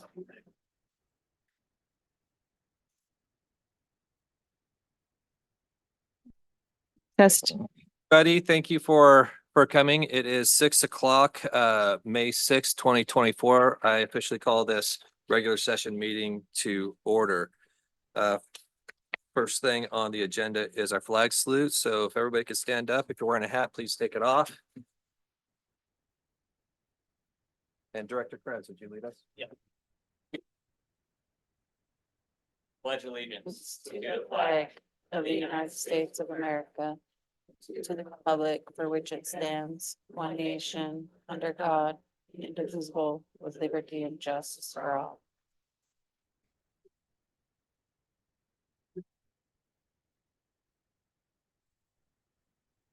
Thank you, Director Krebs. We acknowledge the original inhabitants of this area, the Snohomish people and their successors, the Tulalip tribes. Since time immemorial, they have hunted, fished, gathered, and taken care of these lands. We respect their sovereignty, their right to self-determination, and honor their sacred spiritual connection with the land and the water. We will strive to be honest about our past mistakes and bring about a future that includes their people, their stories, and their voices to form a more just and equitable society. This time, we can move on to the approval of the agenda. I moved to approve the agenda as follows. A second. We have a motion and a second. Any discussion or conversation? So I would like to make a motion to table item K, board action number 4, policies for first reading. And there are some substantial changes in these policies, especially the electronic resources policy, that I think we would benefit from some additional conversation around. And so I would like to either move them to our next board meeting or potentially a work study, just that we have the opportunity to thoroughly discuss. Are you talking specifically 2022 or all of the policies? I'm going to suggest that we move them all for tonight. Okay. Second. Okay, so we have an amendment motion and a second. And further discussion on that. Any questions for Director Michael? Well, let's vote on that and then we'll have discussion around the amendment. All in favor? Aye. Okay, motion passes to the amendment. We'll be tabling area or section number 4 under board action K, policies for first reading. Claudette, you are off the hook today. And yeah, I think that that handles that as far as approving the agenda. Thank you for the unexpected reprieve. Take the rest of the day off. Let's move directly into item F, which is the superintendent's report. President Reinhardt and Board of Directors, this is Zach Robbins for the record. This week, we honor our educators during Teacher Appreciation Week and Teachers Appreciation Day tomorrow. The week is dedicated to celebrating our teachers whose tireless efforts, unwavering commitment, and passion for teaching and learning exists. Your dedication is an inspiration. When I visit your classrooms, I witness not just places of learning, but places where students feel a sense of belonging and are engaged in learning. Thank you for being the change makers, the difference makers, and the champions who inspire our students. And like I said in the work study, our programs are fantastic, and I bet you there are a whole bunch of people from all over the region that wants to be a part of them. If they don't, I don't understand what they're thinking. Also, this week we honor our nurses on National School Nurses Day, which is Wednesday, May 8th. Thank you to our school nurses for their commitment and dedication to the health and wellness of our students. I have a special place in my heart for nurses. My grandmother was a nurse. The Regional Apprenticeship Pathways programs, our RAP program, the yearly spring showcase was held on the afternoon of April 30th and offered an exciting opportunity for local and state officials and community members to listen and learn more about the program directly from the students enrolled. Attendees received student-led tours of the RAP facilities on the Marysville-Pilchuck High School campus to view student work and celebrate the program graduates. The students did an amazing job leading those presentations and those tours. RAP students and alumni spoke to attendees about the program and how it has prepared them for future trade careers. Thank you to Snohomish County Councilman Nate Nearing for his continued support.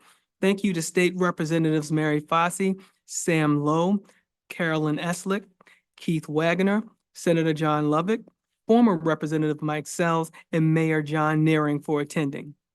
Last Thursday evening, the first information session on the proposed property exchange between the city and the district for the district office buildings in the former city hall was held. Thank you to President Reinhardt and Director Hoiby for attending. Participants asked great questions and gave positive feedback. The next session is before the special meeting and public hearing on May 13th, and that concludes my report. Thank you, Dr. Robbins. Next up, we move into our communications reports.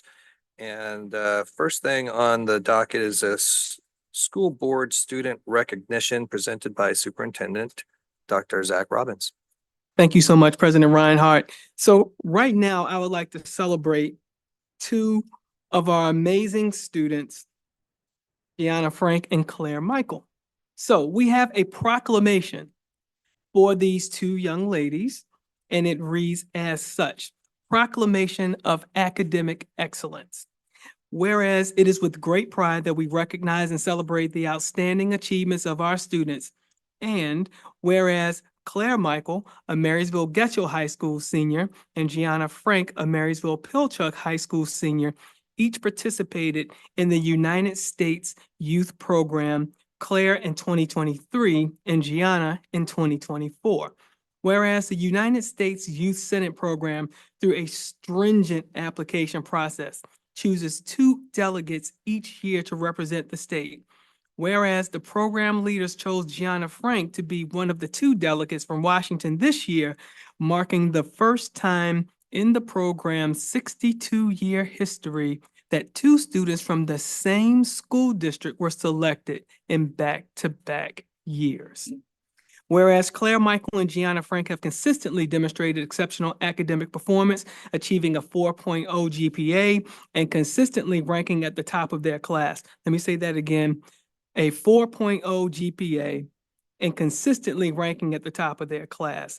They each commit themselves academically by taking advanced placement courses in classes that are of interest and further their future goals. Whereas Claire and Gianna are gifted scholars and dedicated classmates who inspire others with their work ethic, they actively participate in class discussions and exemplify a genuine love of learning and school through their determination, perseverance, and involvement in student leadership and athletic opportunities. Whereas both students have extensive resumes in student leadership, academics, and athletics. Therefore, I, Dr. Zachary Robbins, proclaim Claire Michael and Gianna Frank as exemplary students who achieve academic excellence and inspire their peers. In witness thereof, the Marysville School District Board of Directors on the 6th day of May, 2024. Let's give these young ladies a round of applause.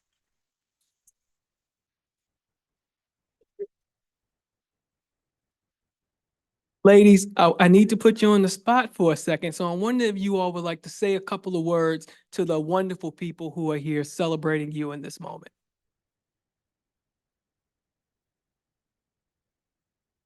Okay, I guess Gianna's making me go first. I think really one of the main things is thank you. You know, both Gianna and I have been in Marysville schools our entire lives. And, you know, we're very much products of this community and the opportunities and the people that have been willing to invest in us along the way. I know for both of us, USSYP, so the Senate Youth Program, was a really important moment in our lives and something we will remember for a long time, and changed a lot of our perspectives on what we thought we were capable of. But ultimately, neither of us would have been able to be a part of that program as if it wasn't for our community that we have here. As for, I think we're supposed to speak a little bit about what our kind of future plans are for next year. Go ahead.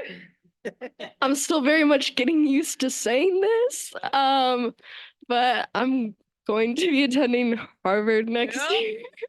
Yes.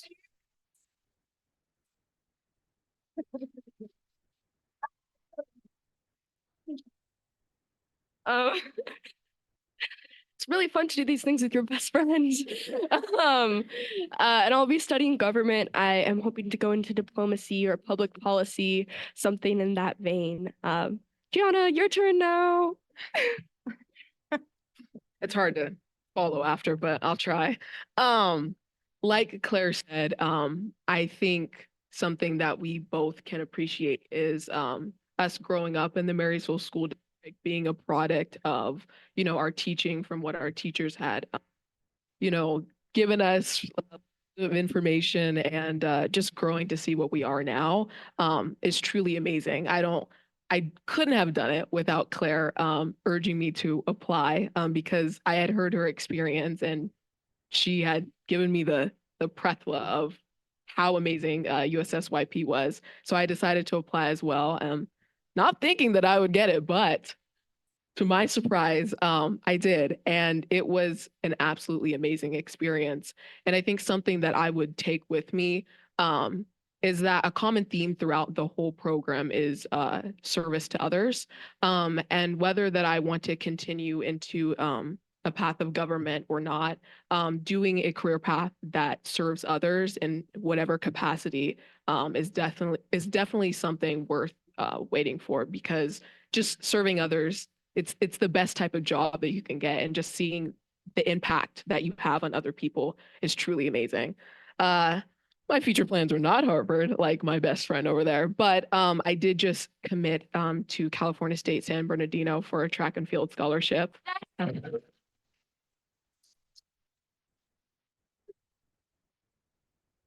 I plan to study biological psychology. I want to become a pediatric neuropsychologist. So, yeah.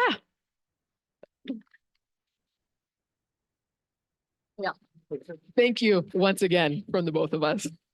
So we have some awards for you all tonight. So before we give you your proclamations and your certificates, can you tell us who's here supporting you from your families? Well, as you can see from the camera in the corner, hidden over there, I have my father, the executive director of the Marysville YMCA, here to support me. Both my parents are here. My dad's in the back and my mom's in the front.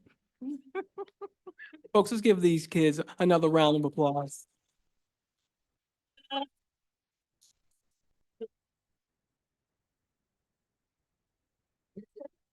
I know I gotta work on it. I know she has it. You gotta work on it. Yeah. Come on, Mom. I don't want to be in the middle of it. I'm really proud of it, but I don't know if I that.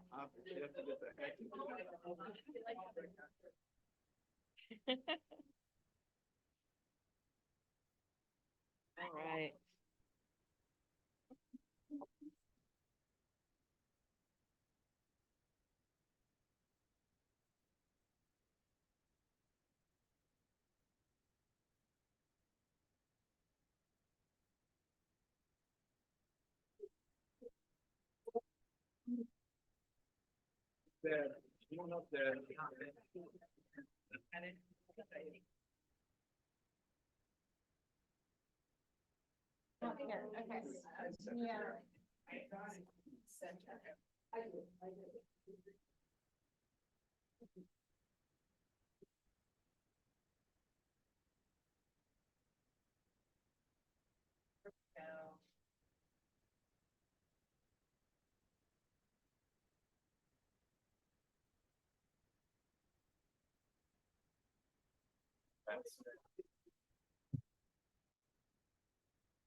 I know, absolutely.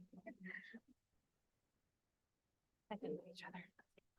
But that's really good. I think it's your turn now, JJ. Yep. Come on up, JJ. And again, congratulations, young ladies. And JJ, tell us a little bit about what you got going on with a YMCA before and after school care presentation. Yeah, well, I just want to thank the school board, to the chair and to the board of directors, to Dr. Zach Robbins for the opportunity just to give an update on kind of our relationship. I just want to just thank the Marysville School District. You know, I've been working in the Marysville YMCA for 25 years and I've been connected with the district.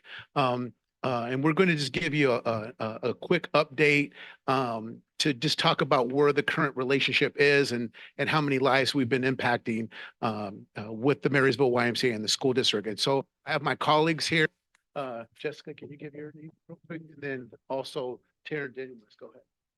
Hi, I'm Jessica Lyle. I'm the Marysville Y Youth Development Director. So I oversee the childcare teen programs and summer camps. And I'm Taryn Denuis. I'm the Associate Executive Director here in the Marysville YMCA.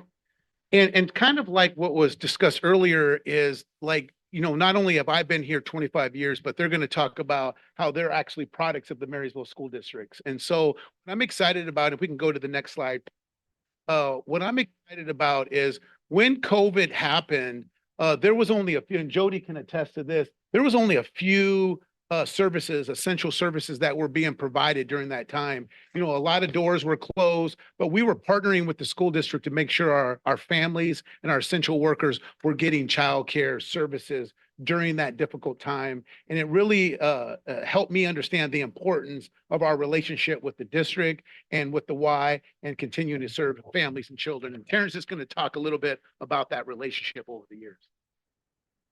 Hello again. Yes, so with the Y, the Y is the largest childcare provider in the United States. And here in Snohomish County, we are the largest also. We serve over 100, we've been over 120 years we've been servicing for childcare and really working on the quality and how do we build the relationships and the partnerships with our school districts. And then we can go to the next slide. Kind of taking care of our families. So in Marysville, we have over 208 families this year that have been part of our YMCA programs for the before and after school. And one of the biggest things is with that, we also provide funding for these families. We are licensed programs, which a school district approached us many years ago, which I was around then, which, you know, was a while ago, of really creating the quality programs and how we can better those partnerships. And so that is part of what we do with financial assistance and being able to be licensed. We have our 3 licensed programs in Marysville, at Marshall, Kellogg Marsh, and at Allen Creek. And in those programs, the DSHS, the DCYF, foster care, whatever kind of funding parents need help with, or the schools have come to us and said, hey, we need help getting these families in a stable situation so they can get to school during the day and really bridging that gap. And then with that, we provide over 68 families with DSHS care and foster care. And then also we have over 21 families this year that have gotten the taking care the needs of our financial assistance through the YMCA. 208. Thank you. Yes, in my next Okay. part here, yeah. Yeah. And so on this slide, with the trusted partnership, really this started when I was in high school. So I learned that in child development class that we had at the high school, how much I loved kids and where I wanted to be because of the teachers I had at the Marysville School District. So it really taught me. I also did elementary swim, which was one of the programs where we took the fourth graders. They came from the elementary schools and I got to be one of the teachers. I got an A in that class, so that was a great one. But that was the moment when those teachers were investing in us and then we got to give back to those kids was really the moment that I was like, I need to be in my district, grow up here. I was born and raised here. We still have our family farm that we've had. So it's just been a great opportunity for that. And then when I got into working with the school districts and working with the Y, I started at Liberty Elementary, which is one of the schools that has a little more challenging kids, a little more the students that need a little extra help. I got to do my student teaching in one of the classrooms with Janelle McFalls, that was one of the principals over at Allen Creek for a long time. And so a lot of that is in those 30 years, I've really seen the growth of what the partnership became from just being a little bit of childcare to really building the quality of our program. So not only did I get to do that for the kids, but then now in my position and throughout the years, I've been able to teach my staff and help with the districts and really partner. We've done recess programs when they need extra help. We do help with nights. It's not just the childcare we do. We do a lot of helping with what the school needs from us too, whether it's help during breakfast if they need a little extra support, those kind of things too. So really finding those needs and supporting. When they do the parties, we help with 10th Street with all the elementary schools, having them come over the patrol parties and different things that they need for support too. So that is a lot of what we have done with our partnership. So it's just been an awesome opportunity to build that and really building those gaps and going from just basic childcare to really going, how do we put more education into our programs? How do we put more STEM in our programs? How do we really build those needs? Tutoring, homework help, all of those kind of things. So the Y does so much in our programs. It is not just childcare. It's really that essential piece that we need to partner with the school district so we can make these kids whole from the start of the day all the way to the end. All right, and then I'm going to pass it over to Jessica to talk a little more about our details of our program. Thank you. Like JJ and Taryn mentioned, I am also an MP graduate. I started when we did small learning communities. I did teaching and technology, where I took classes on to becoming a teacher. And when I got my job at the Y, my teacher was actually my reference. So thank you. So this slide is a couple of the programs. I'm going to go in each detailed more on this. So if you go to the next slide, we'll talk about our curriculum.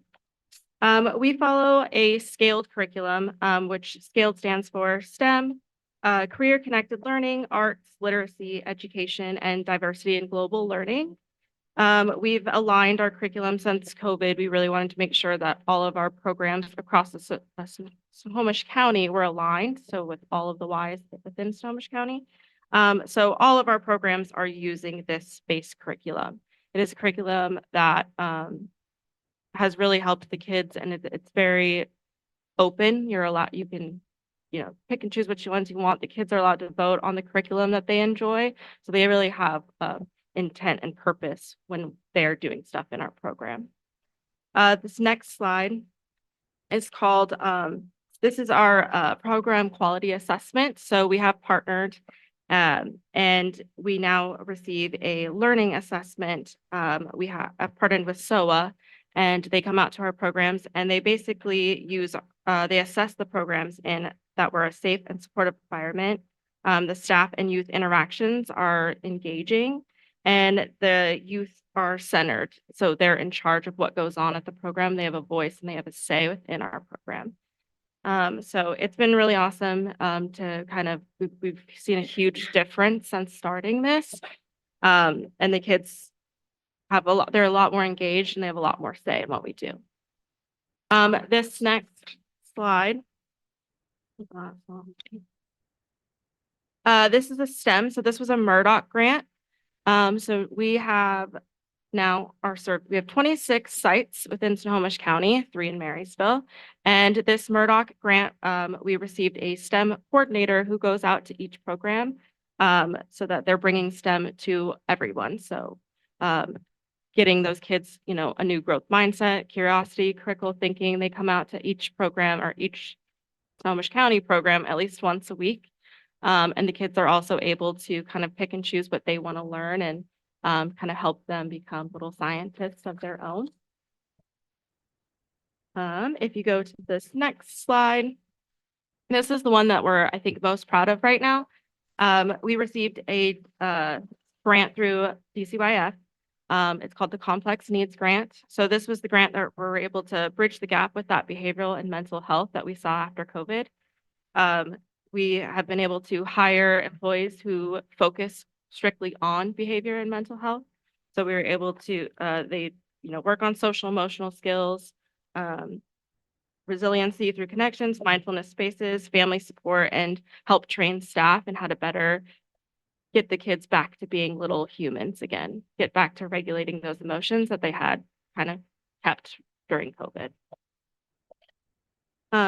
This next slide is eating healthy, physical activity. We are the YMCA, so obviously we definitely support that.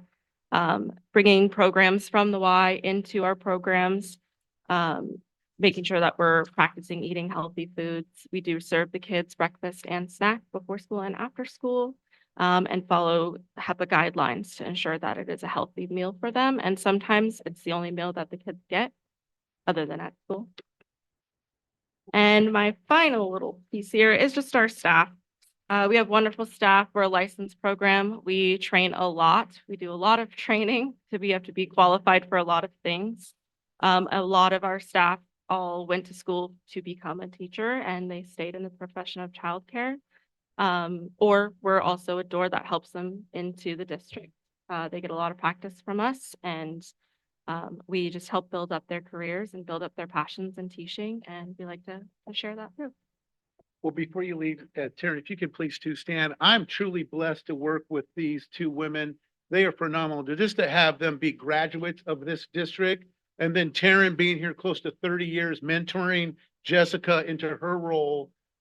She actually was a participant in YMCA programs, but these are 2 graduates of Marysville-Pilchuck, Marysville School District, and they're serving right now. Taryn said we serve 208 families right now, and we truly are making a difference. So I want to thank you for your commitment to families and children in the Marysville community. I just want to go to the next slide. In our conclusion, I just want to let you know that we're truly blessed to have this continuum line of services. We serve students in the elementary, middle school, and high school, and before and after times in the extended learning day.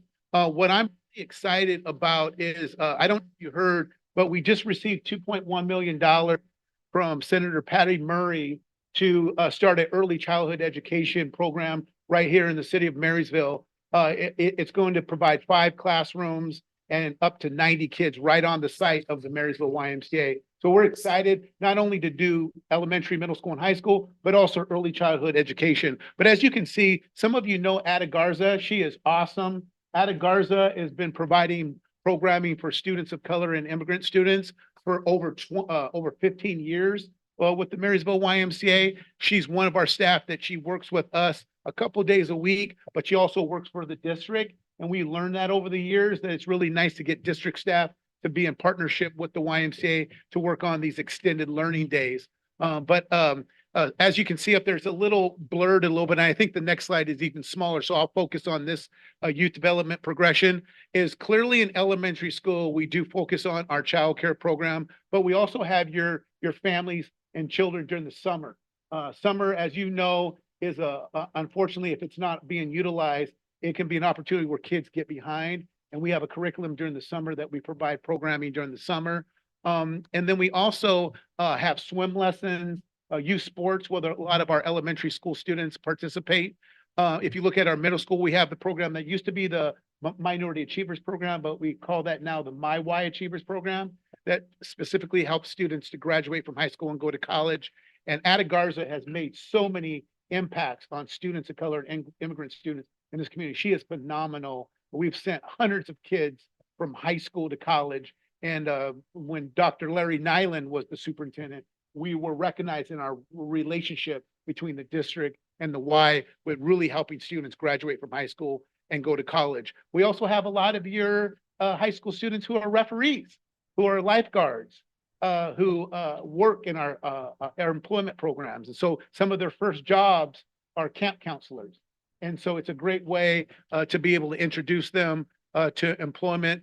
And then high school, as you know, I think just to highlight again, the mock trial program and how that was recognized. And I'm very competitive. My daughter will tell you I like to have fun, but I like to win too. And one of the things was Kamiak and other high schools. Was it? All right, Archbishop. Thank you, Taryn. She is my right hand person, and I'm a better professional because of her. But Archbishop was, I mean, winning all the time. You might as well just like give them the trophy every year. And I felt like we won, and we competed very, very well against Archbishop, and we got second in districts. Correct? We went to state, and Archbishop did not place. We got seventh in state. And that made me very, very happy. But again, we partnered with Mock Trial. Also, Dr. Robbins is aware. We did a partnership when our funding was getting low. We partnered with County Councilman Nate Naring to get some funding for Everett Clinics. Remember when we were having the issues with funding middle school programming, the YMCA stepped up to be able to provide athletics for kids, specifically in the middle school level, to provide those clinics. And we served about over 100 kids in those clinics. And that partnership still continues. And then also lastly, I'm very, very thankful in our ability to be able to not to only a partner around the youth sports and the mock trial and things of that nature, but we continue to just build on the relationship. That's what I'm really excited about, is like, what will it look like with the early childhood education center? And so I'm just very thankful of the relationship. As Taryn said, she's been a part of it for close to 30 years now. We believe that the relationship has existed for almost 35 years when it comes specifically to childcare itself. But we are looking forward to finding out more opportunities. Like, for example, your pool went down at Marysville-Pilchuck High School, and it was during the season for Getchell and Marysville-Pilchuck High School. And we developed a very quick partnership to be able to meet the needs of your swim teams. And they came and swam at the Marysville YMCA while they were competing during session. So I just feel like I believe we're more than a swimming gym. I believe we're able to plug in when COVID hit. We were able to meet the needs of the families and children. When your pool went down, we were finding ways to partner together to serve your athletics. And when the funding went out, we were still able to find ways. And so over the years, the YMCA and the school district has found ways to meet gaps and to serve families and children better. And so we're very thankful. We just wanted to give an update on kind of where the relationship at and how excited we are as we grow our relationship, how we can build that even stronger. Thank you, JJ. Yeah, we are thankful as well for the relationship that we have with the YMCA, especially over the last few years that have been very challenging for the community, where the assistance from the YMCA was very much needed and appreciated, for sure. Any questions? Or yeah, Thank you, Wade. That's my daughter. That's my daughter. Yeah. absolutely. I noticed on the last slide that isn't up there, we've got questions at board. Yep. Do we have any comments or questions? I don't have any questions. I have a comment. First, I want to say I really appreciate you coming up here and sharing kind of the state of our relationship. This hasn't taken place since I've been on the board, and I've been on the board for almost 3 years now. So I appreciate you taking the time to do that and bringing some of your folks along with you. I think when they say it takes a village, I think everything you outlined represents that. And I know I'm appreciative of it. I think I can speak for other board members and the district. We're super appreciative of the times that that the Y has stepped up when we needed it the most. Not only does it feel like that sense of community, even during kind of some turmoil, was still there and still existed. It kind of seemed like a spark that we could continue to flame. So again, I appreciate it, and I hope to see more kind of state of the the schools and the YMCA's relationship in the future. So Yeah, appreciate it. and thank you so much. And I also want to just thank Dr. Zach Robbins. Since he has taken over office, well, we've been able to develop a good working relationship with meeting when the funding did run out in middle school. We strategized on how we could work together, not only with ourselves, with the Boys and Girls Club also. And so I want to just thank Dr. Zach Robbins. And I'm just not saying this because Claire and Gianna are good friends, but I do count the Michael family as a really model in terms of the kind of students that we're producing. They have other daughters that were phenomenal students in this district, and we're producing awesome students. Families and children in this community are doing great things, as Taryn and Jessica are products of this district. And I think sometimes we have to stop and pause and lift up the great work that we're doing. And I know sometimes, we get in the mud on other areas, but I thought it was a great opportunity because of my working relationship with Dr. Zach Robbins that I wanted to kind of give a state of what the relationship is with the YMCA and the school district. And I believe it's strong. It can continue to get stronger. But I do think, like, I call it the secret sauce. I mean, I think we would behoove ourselves to tap into the Michael family and see how they continue to produce these kind of great students. And we have phenomenal students in this district, all through the district. And we just have to kind of really dig in and find those students and lift them up on how you recognize Claire and Gianna Day. I'm playing a dual role, dad, and then my role, but I'm very honored to serve with you, Dr. Zach Robbins, and work with the board and the district to continue to transform lives for families. Thank you.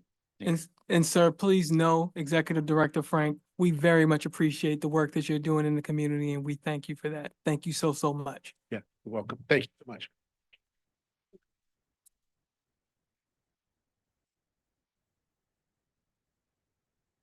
Yes, thank you. Next on the agenda, we're going to move into our department updates, and let's go ahead and start at far end of the table and work our way towards the board. I get to follow JJ. You get to follow JJ. Oh, Claire, where are you? Did Claire leave? I was going to do my Boston accent for her.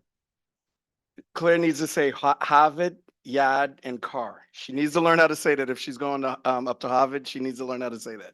That's all right. I'll pick it back up. All right. Good evening, ladies and gentlemen. Alvin Cooper, Executive Director of Human Resources, and like to start off by saying thank you to my other executive directors. We have put in a whole lot of hours to make sure we have staffing and to minimize any movement in the district during our challenging times around budget. So thank you, everybody. As I mentioned, we have finished our staffing movement, and letters will be going out shortly as soon as Becky and I confer. So we'll confer with MEA and we'll make sure that all letters and everything go out to the appropriate staff. Again, we did an incredible job in trying to minimize movement in the district, and yeah, I'm just thankful. I'm happy that process is over. It hasn't been an easy work, but I'm glad I had a good team to work with. Excuse me. Allergies. I got to get used to living in Washington with allergies. It's different from the East Coast. Yep. So staffing is done. And what I wanted to say, in technology, we are moving toward the end of the year wrap up. So there's quite a bit of technology that needs to be updated. There are going to be new technologies coming in, which CTE will keep us busy over the summer, as well as updating Chromebooks and reimaging. And I know I made mention of, and I will keep making mention of, two-step authentication. We're trying to find ways to make sure our district and our network stays safe. So we are looking into better ways that each staff member can authenticate logging in with two-step authentication. You'll hear me beating a dead horse on that one. I'll be on that for a while because it's super important that we make sure that our network is safe all the way around. Thank you.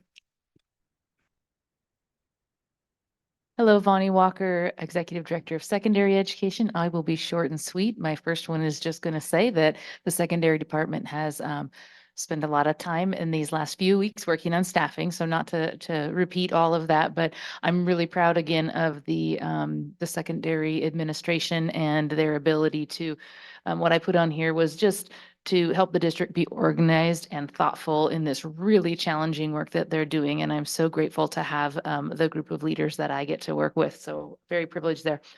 Secondly, very specifically, our secondary leaders have been working closely in the last few weeks with our student services team.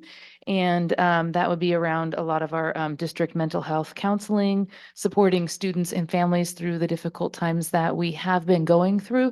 I would say personally, and I think for a lot of us, this just reminded me that although the pandemic is behind us, we're still working through a lot of pain that a lot of our students went through. So we'll continue. We learned a lot from what's been going on, and we continue to learn and grow. We're putting some systems together, and we're excited to again work with that team and make sure that we're supporting our students within and outside of the school and the families connected to all of them.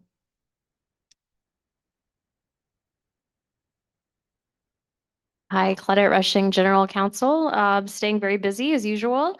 Not really at liberty to discuss most of my work as usual, but I'm happy to answer any questions you have privately or otherwise.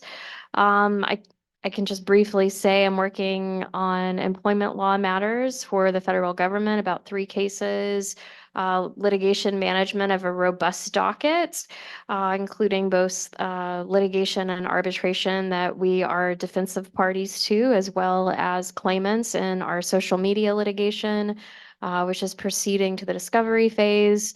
I'm also working on a lot of end-of-year contract review for the district, things primarily like DJs and things for dances, a lot of special education matters. I also oversee public records requests still, and harassment, intimidation, bullying, and Title IX, and risk management.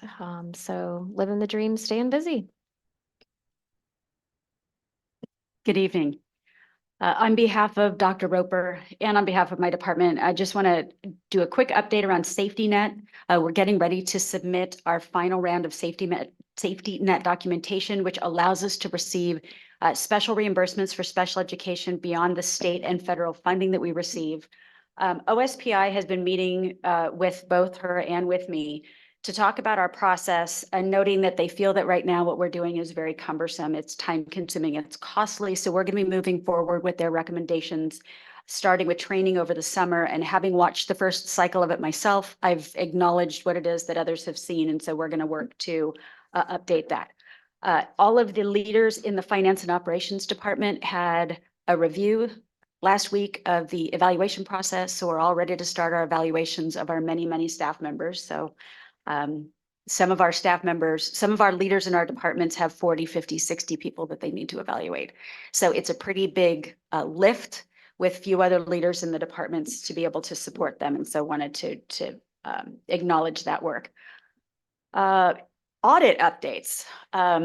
We're getting really close to finalizing the audit. Our purchasing and our P card processes have been commended. So a shout out to Radine Lindsay, who really helped with that. With reducing 80% of our cards, it means that we have eliminated a lot of the challenges with overspending in some of our departments and some of our school sites. And our auditor truly has commended us for making a very clear, simple process. And when they asked for examples, they were able to see it so quickly that they just moved on to another section of our audit. And then in transportation, we have many staff members that are on long-term leaves right now, and it's impacting the district departments. So we're working with the Human Resources Department on documentation and accommodations to try to get them back to work. And a couple of shout outs. I'd like to acknowledge the leadership of Brandon Mueller with the Hicap plan that's coming forward tonight, and also with the audit. He's had the unenviable task of going into many different files and trying to find specific pieces of information that the auditors have wanted to look for without knowing what he was looking for a lot of the time. Susan Halliday, not only for the audit, but definitely in working with OSPI to make sure that our financial plan is updated and accurate. And then Monica Sandoval, who's been working through grants and deadlines and extensive reminders to the leaders in our departments that reports are due so that we make sure that every single thing gets turned in on time. And that's it for our report. Thanks. Thank you. We reached the end of the table. Jody, you are up next with upcoming events. Hello again, and thank you so much. So thank you, Christian, for putting that up on the screen.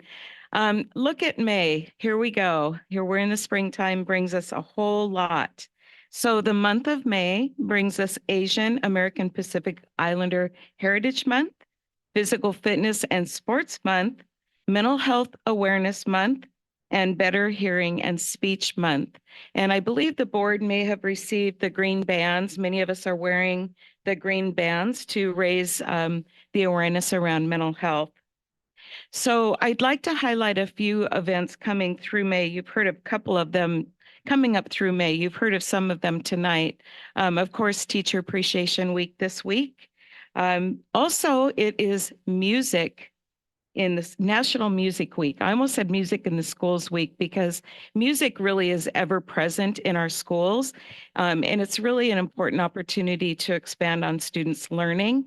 And you will see farther down the list, there's lots of more opportunities for choir concerts and other music concerts coming up. So that's pretty exciting.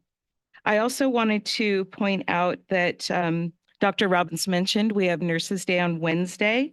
And then May 10th is School Communicators Day. We do get a day. I brought it up last year. I know. I laugh about it, right? Because it was just a day last year. So I thought it can't be a year already. I said this last year. School communicators have a day. It's really awesome. I would also like to point out that our next meeting of the board, the special meeting is May 13th. That was mentioned earlier. That will be at the Marysville Civic Center, the city's Marysville Civic Center in council chambers with the info session at 3:30 and that special meeting starting at 5 o'clock. That also includes a public hearing at that time.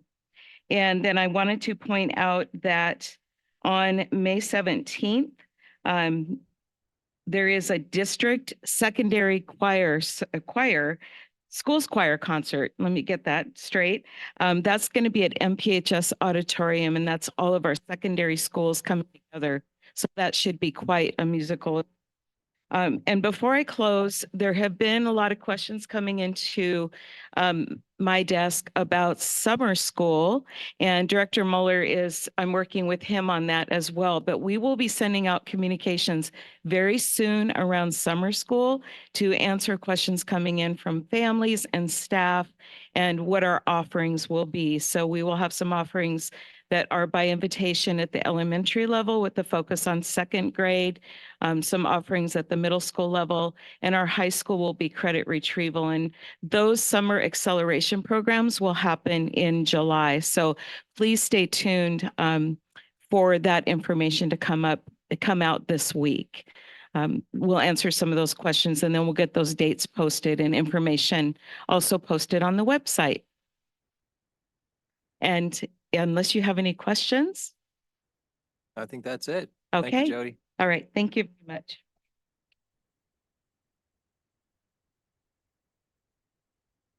Okay.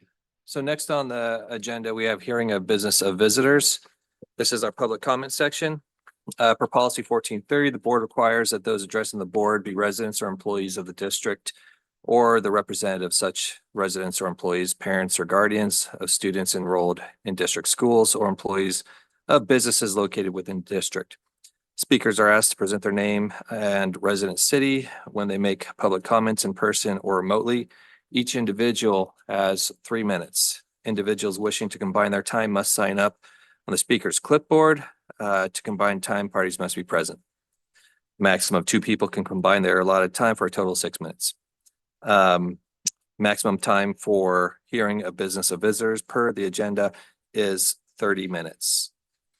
Complaints or charges about employees are not permissible during public comment. These issues are to be addressed to the superintendent in writing, please. Okay, Just go in order here. So first we have Grayson and Sakiva. Taku, okay, come on up. There's a microphone right there.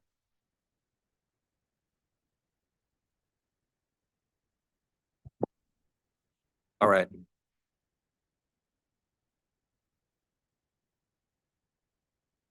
Hello, my name is Grayson.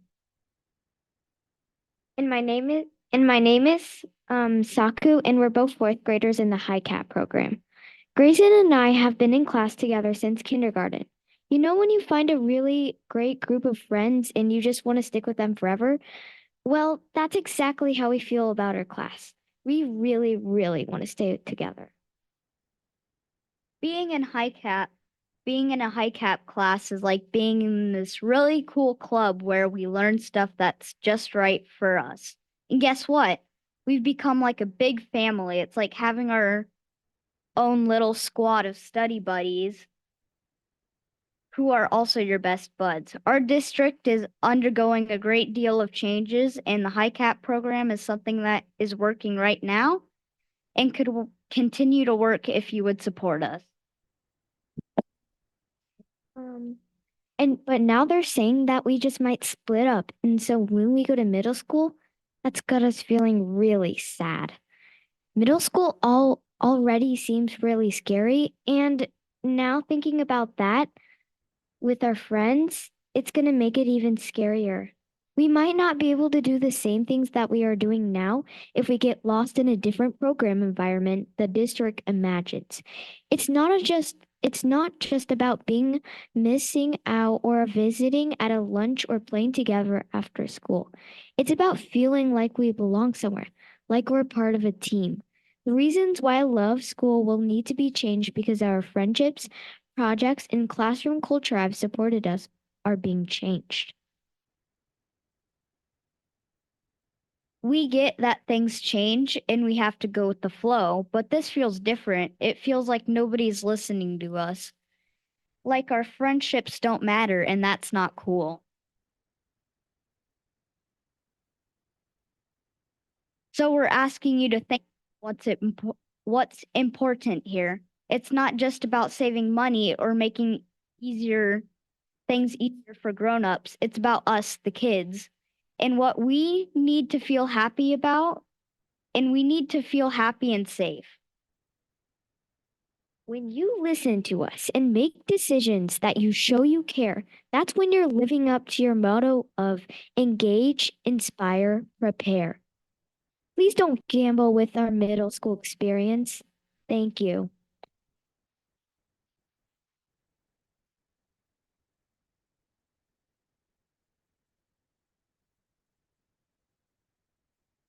Thank you for coming up and speaking. We appreciate that. Next up, we have Becky Roberts from the MEA. Welcome.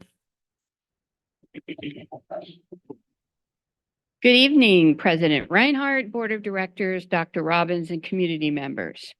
My name is Becky Roberts, and I'm the president of the Marysville Education Association. I am speaking tonight on agenda item number 2, Marysville Education Association and the Marysville School District Collective Bargaining Agreement through August 2026. We entered into good faith negotiations with the district on April 16 and came to a tentative agreement during that meeting.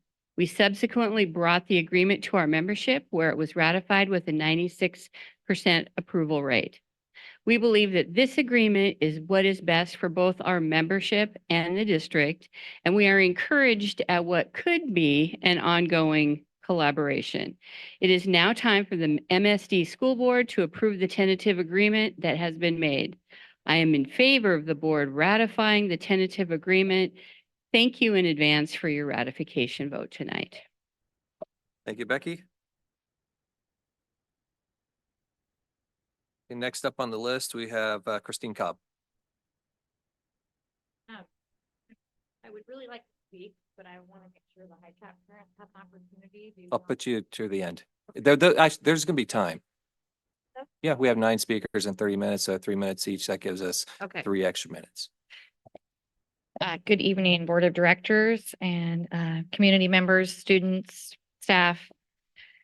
I'm here tonight to express my concern regarding the policy for highly capable students and also the assessment process for first and fifth grade students within our district. I don't believe as of yet there has been any universal testing, and from what I've heard, the testing will be kind of picked based on assessment scores, which concerns me because again, it leaves our multilingual learners out.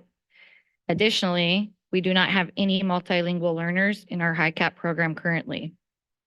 As a teacher, I have not received any paperwork or guidance on how to evaluate or assess students for their eligibility that Mr. Moeller referred to earlier. Additionally, the decision to integrate general education students into highly capable classrooms this school year was not an emergency, but was actually an intentional choice. The suggestions and solutions that were proposed by teachers within Pinewood Elementary to maintain a self-contained, highly capable model were unfortunately disregarded. Moreover, the needs of general education students have been entirely overlooked throughout this process, including the financial demographic impacts on the students at Pinewood Elementary. These students are missing out on additional funding such as LAP high poverty funds, and possibly being identified as a Title I school. Also other things such as free assemblies and field trips that Pinewood neighborhood demographic would otherwise qualify for. This leads to the idea of making Hicap its own school within a school, which is very possible to do. I know that if we did that from previous research that I've done and prior meetings I've had with Dr. Pearson, Pinewood would qualify for highly LAP high poverty funds, the gen ed population. As an educator at Pinewood, I am highly concerned about the integration of these gen education students into the highly capable classrooms just to fix a number problem. In light of these concerns, I strongly urge the district to convene a larger meeting with a broader group of teachers to collaboratively address the needs of both gen ed and highly capable students. By working together, I believe we can come up with a more effective policy and practice that prioritizes the academic success and well-being of all students within our district. We have already been told that as of right now, we will be integrating gen ed students into highly capable classrooms next year for numbers. Lastly, which I'm going to run out of time, but I have extreme concerns and I do have research data to present to you with the plan to severely limit LAP funds at the elementary level and to put those LAP funds at the secondary level. All research shows and supports that reading needs to be fixed and students need to be reading at grade level by the end of 3rd grade. And we're going to create a bigger problem if we move LAP funds to secondary. We will have a long-term bigger problem. I will submit the rest to you guys in writing. Thank you. Thank you, Christine. Next up, we have Brent Semin. 6 minutes. So Jade is donating to you. Yes, and I will concede any other time to another person over here. I don't know her name, I'm sorry. I'm Brent Seaman, resident of Marysville. I graduated with a BS in social psychology. Just because of that, I'm bothered by the program that's been presented about Hicap. I don't see data, I don't see examples, I just see words, talking points.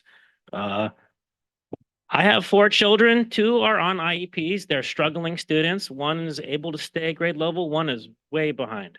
And I appreciate the work that goes into helping them. They have a plan that follows them and gets them to their best potential. Like, I love that. I also have a child who wasted the first year of school in kindergarten, daydreaming and doing nothing. And they said, hey, you should do something else. He went to Hicap. And 5 years later, he's doing work that's 3 or 4 grade levels above him, which, I don't have him do anything at home. He just learns at school, and at home, he's a kid. And the program has been amazing for him because I didn't know what was up with what he could accomplish, but the program has been finding that. He's in that cohort that program that we're talking about destroying, I don't understand this. As this elementary cohort, they work on complicated projects side by side. Like these kids, they do stuff together. They get fired up about it. There's energy, stuff that he didn't have when he wasn't a part of that group. This biggest challenge he has in Hicap is when someone's kind of dragging behind, just maybe, I don't know what's going on with that. You know, if he's not doing something, I'm not doing something. What's the situation going to be when you throw him in a class with kids who don't care? Because he was someone who, like, we had these awesome ladies in here who were like, I think they're like, they can do everything on their own. They can work hard for it. But the majority of students, they don't function like that. The studies prove that. Psychologists know that those amazing kids that can serve in any situation are not the average student. And just because the student's bright doesn't mean they're even socially functional sometimes. I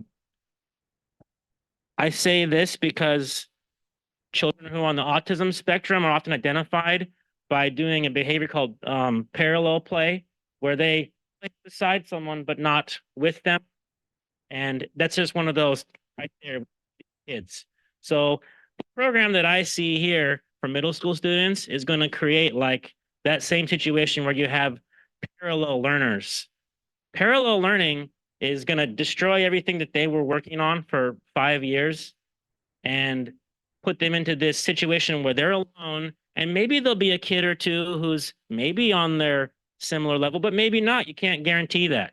That's not fair coming from what they were doing where they were all thriving. And these kids are thriving.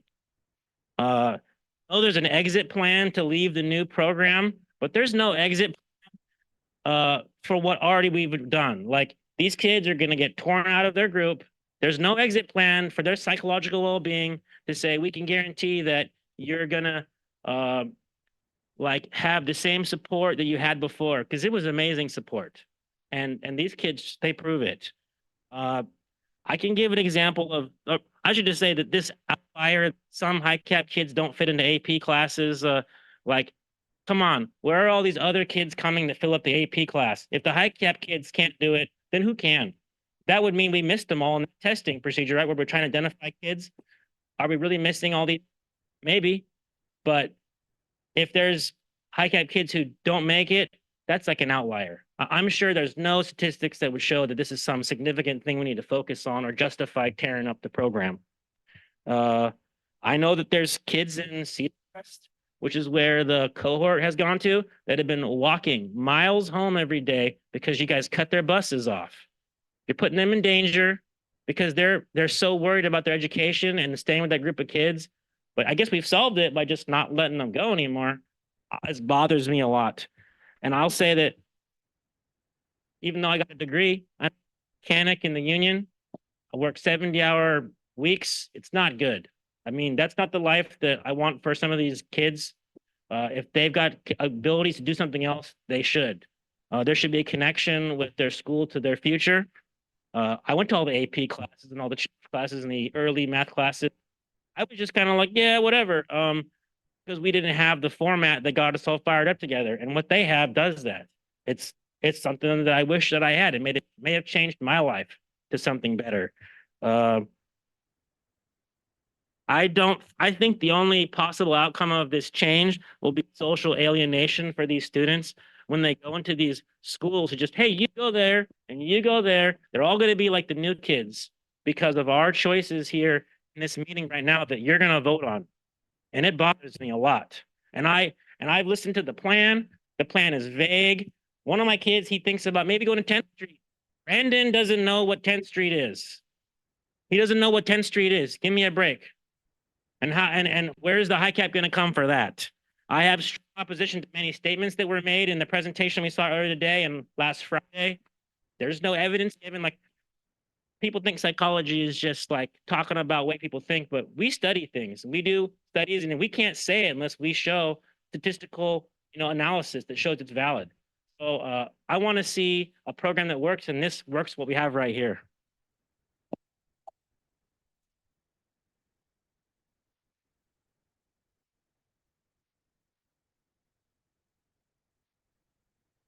Brent, thank you for coming up. Next, we've got Suzette Nielsen.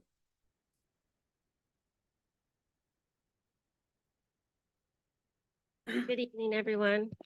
I'm here also to talk about Hicap and its impact that it has on the gen ed population at Pinewood. I loved when the kids spoke about how tight they were and how much they enjoyed being together. And I think that just is a testament of the success that the Hicap program has had. And this year we decided, well, somebody decided that they were going, because Hicap wasn't full and we had overload, they tore apart my class, my second graders, and they got moved into Hicap classes. And pretty much nobody bothered to look at what happened to them.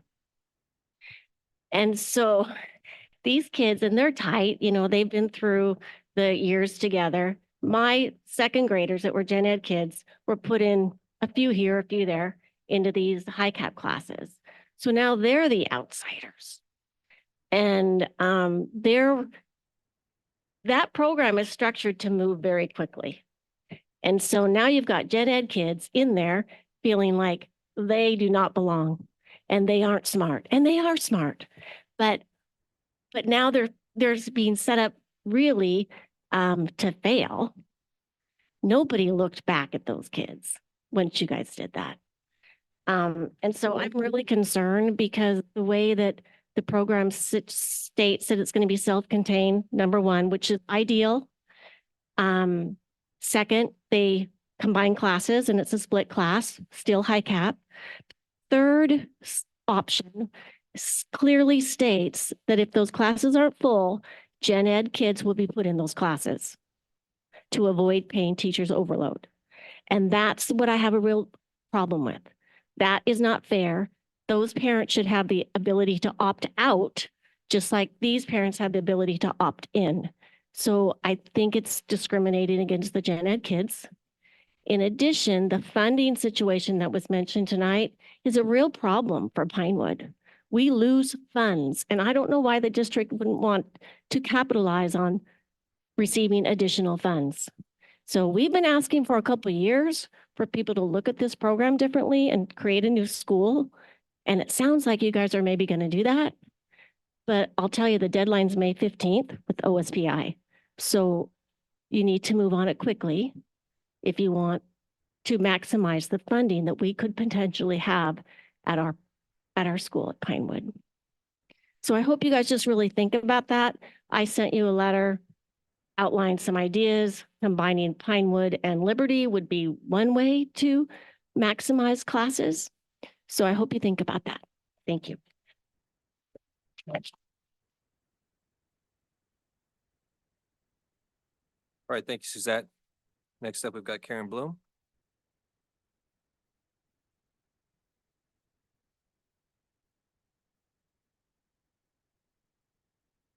Hello, members of the school board, Superintendent Robbins. My name is Karen Bloom.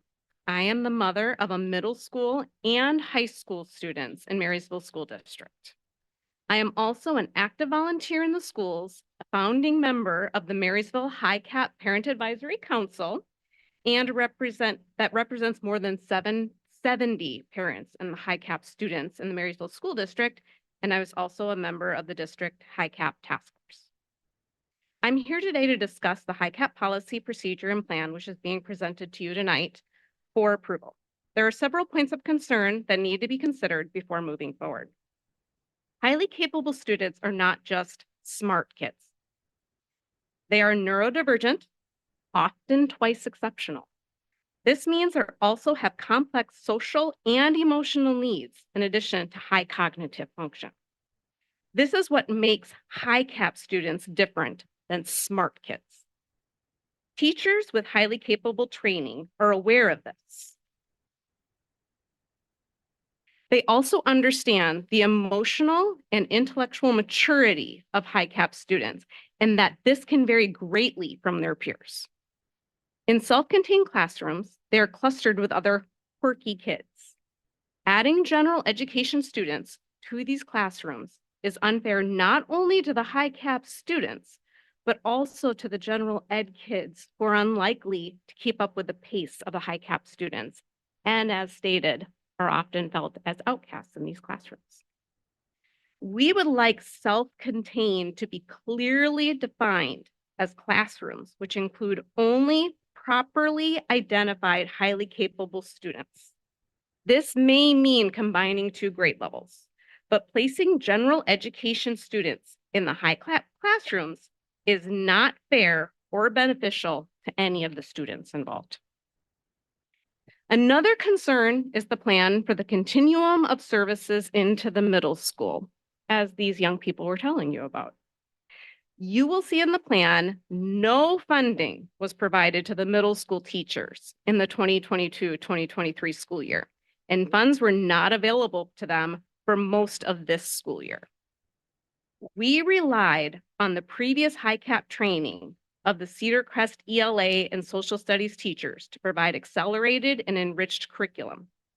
Unfortunately, high cap students sent to the other 2 middle schools did not have access to these opportunities. The very successful program of clustering high cap students where the educators are at Cedar Crest was dismantled 2 years ago. Despite reports of insufficient students to fill classrooms in the elementary school, the district feels it is not fiscally responsible to bring all students to one school, but instead provide training to teachers at all 3 campuses. Dividing this core group of high cap students who have often been together since 1st or 2nd grade is detrimental to their social and emotional well-being. I realize I'm completely out of time. I don't have too much more. Okay, you have 3 more minutes. Okay. The high cap plan is a 3-year plan. I asked several times what we were doing to support the middle school high cap this fall. There is not equity in the curriculum provided between campuses at this time. My children completing ELA at Cedar Crest have a freshman high school credit when they start high school. This does not occur at the other 2 middle schools. I am talking with you because my children had an incredible education from the Marysville High Cap program. I would freely tell parents from other schools my children were thriving in their classrooms. Unfortunately, I feel the program has crumbled behind them. I would love all of the students in the elementary and middle schools to have the same opportunities my boys had in the High Cap program. With this week being Teacher Appreciation Week, I would like to thank all the incredible teachers who have touched my children in the last 10 years. They're not only brilliant, but they are with our children 7 hours a day, 5 days a week. They know what our children need. Please listen to them. Don't just send an email or another survey. Sit in their classrooms. Learn what makes their curriculum unique. Good leaders know the people they are leading. They take the time to figure out what has been working and what has room for improvement. Please don't dismantle a program that was working well for Marysville School District. Our kids deserve better. There is so much more I would like to say, but most of it has been outlined in the emails I have been sending to you. Please listen to the parents, students, and teachers who will be directly impacted by the changes occurring. We ask that you do not approve the procedure and plan as it stands at this time. Thank you for your time.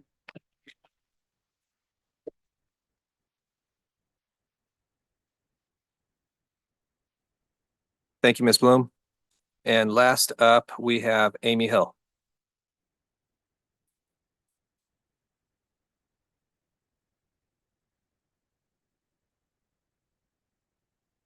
Hold on, let me grab. That came up really fast. Hold on. Okay. Amy Hill.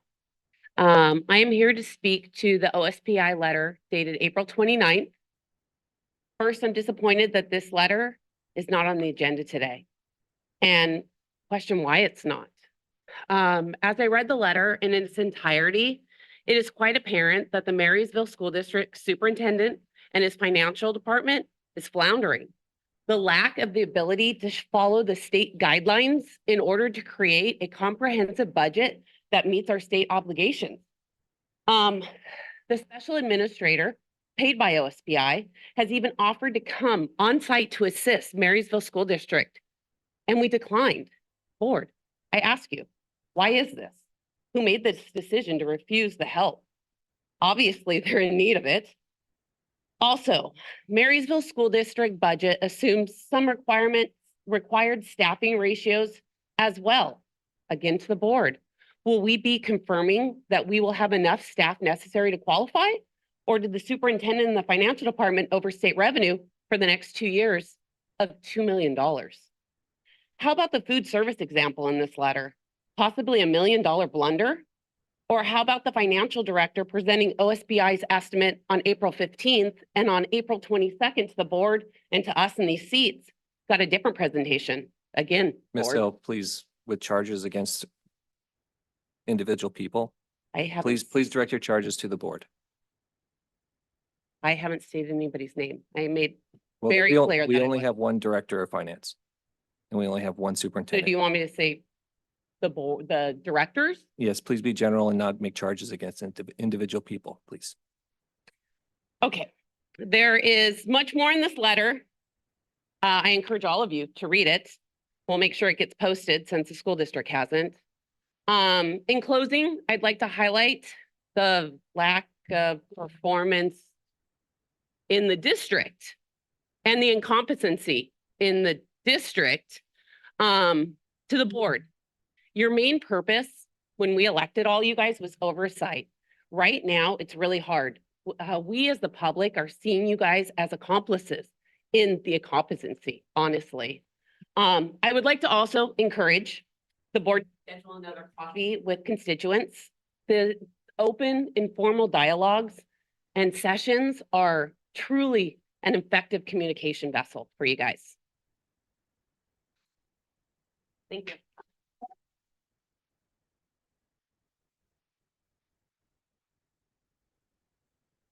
Okay, that is it for hearing of business of visitors or public comment. Next on the agenda, we'll move into the approval of the minutes. I move to approve the work study and regular session minutes of April 15th, 2024 as presented. I'll second. We have a motion and a second on the minutes from April 15th, 2024. Any conversation or discussion? All in favor? Aye. Motion passes. Okay, on the consent agenda, I'd entertain a motion. I move to approve the consent agenda as presented.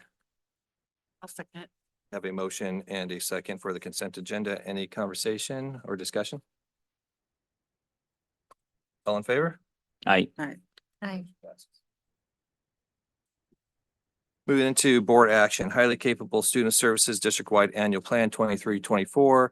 Presenter Brandon Moeller, Director of Categorical Programs, Finance and Operations Division. Good evening, members of the board, Superintendent Robbins. For the record, Brandon Moeller with Director of Categorical Programs.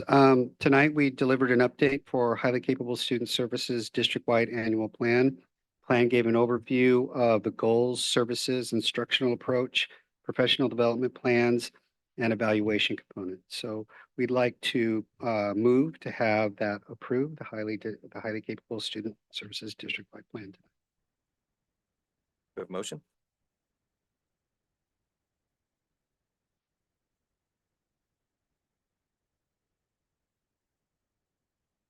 Well, I want to have discussion. So there has to be a motion for discussion. Correct. So I move to approve the highly capable student services district-wide annual plan 2023-2024. I'll second. Motion and a second. Let's move into conversation and discussion. Starting with, go from my right. Okay. So one of the big concerns is middle school next year. And I was just wondering if it was possible for the students that are in the Hicap program right now to be kind of grandfathered in until we have the teachers qualified to be teaching Hicap in the other middle schools so that they could have a choice. I wondered if that was something we could talk about. And then I also was, I've been getting a lot of emails and I'm listening and again, I appreciate all the work that's been put into this. Like, it's huge. It's a really heavy lift for everybody. But is it possible that we could if we did have to fill the Hicap classes with gen ed students, I really do agree that there should be an option that the parents could opt out of that. When I was in school, there was always a shuffle in the beginning of the year and maybe split classes were made up. If I remember it correctly, my parents had a choice whether I could, like, they had a voice in if I was going to be put in a split class, because I usually did end up in the split classes. So those are my concerns. Director Hoiby, I've given a direction already that regular ed students will not be used to balance out those classes, that my preference is that we always have students who have been selected through the selection process. So I've already given that direction. Okay. Right. The policy, I think, isn't clearly stating that. So all I can tell you is that I've given the direction as far as I'm concerned, that's how it's gonna go. Hold on. Wait. Hold on. We're gonna have a conversation between the board and Mr. Mueller here. I think, that the community has had their opportunity. Let us have this conversation first. And then any further conversation, I always stick around afterwards. But I think it's fair that we respect the time of the board members now to kind of have discussion about the highly capable program.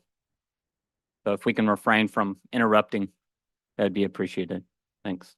Mr. Mola, so tell the board how it is characterized in the actual policy.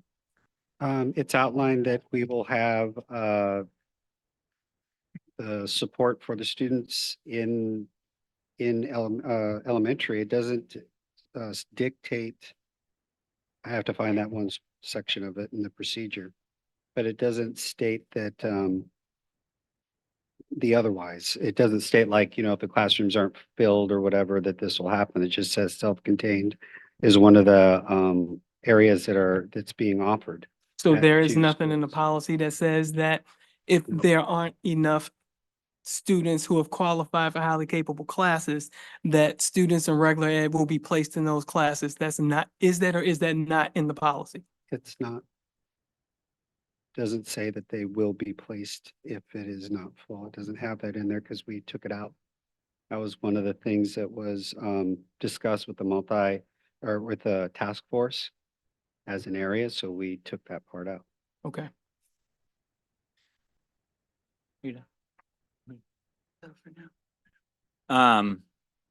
So I want to say I'm just a little confused now because at the beginning of the meeting, it seemed like the task force and the district were real collaborative and kind of came up with a solid plan that was kind of agreeable to everybody. And now we're having kind of members of the task force step forward during public hearing, and there's kind of that contradiction. I know, Brandon, I know you were tasked with getting this program where it needs to be. And I think the directive was once this program was where it needed to be, with the involvement of the community, the staff, as well as the district, that it would be presented. I guess one of my questions is there a hard deadline for approving this plan? If there is it this week?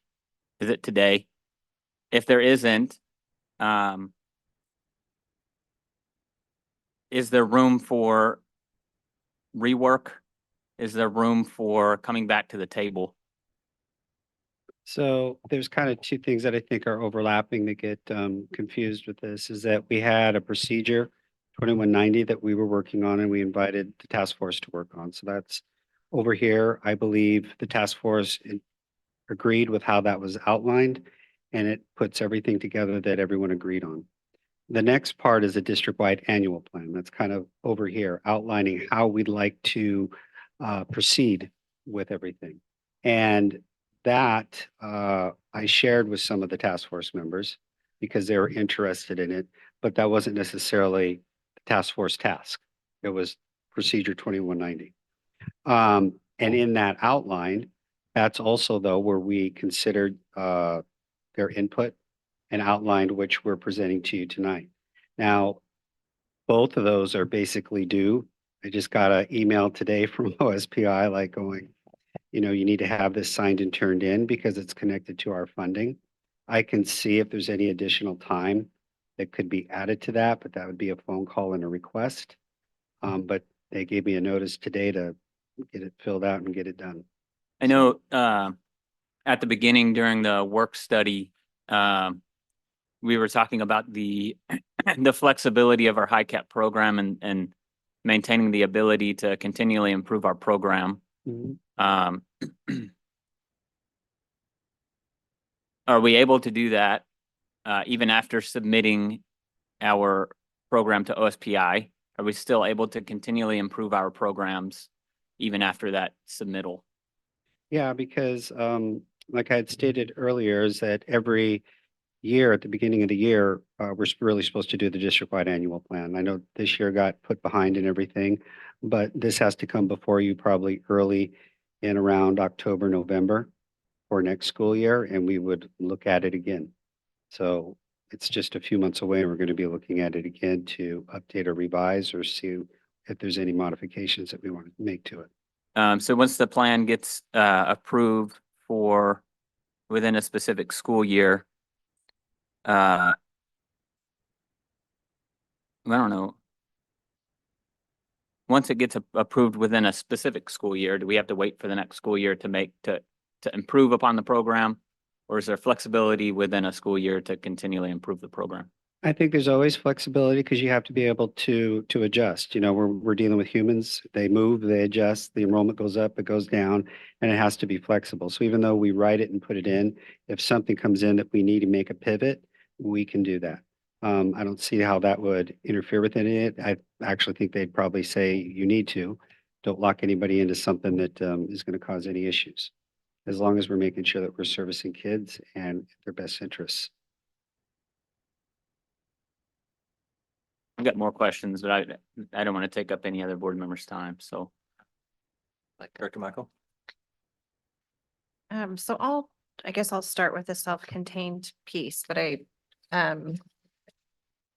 so I found language on page 62 of the procedure that talks about the self-contained model. And it talks about self-contained settings are preferred, adjustments in the format may be made, combining or splitting classes. I don't see language that, I mean, it says based on exceptional circumstances like insufficient or excess enrollment to ensure program effectiveness. I don't see language that gives a lot of wiggle room to add gen ed kids to those classes based on that rating. And then anyway, so I guess I wanted to offer that with respect to that conversation. And then with the middle school piece and Director Hoiby, I hadn't necessarily thought about what you had proposed, but my follow-up question that I didn't get to ask in the work study was really about the 3-year plan.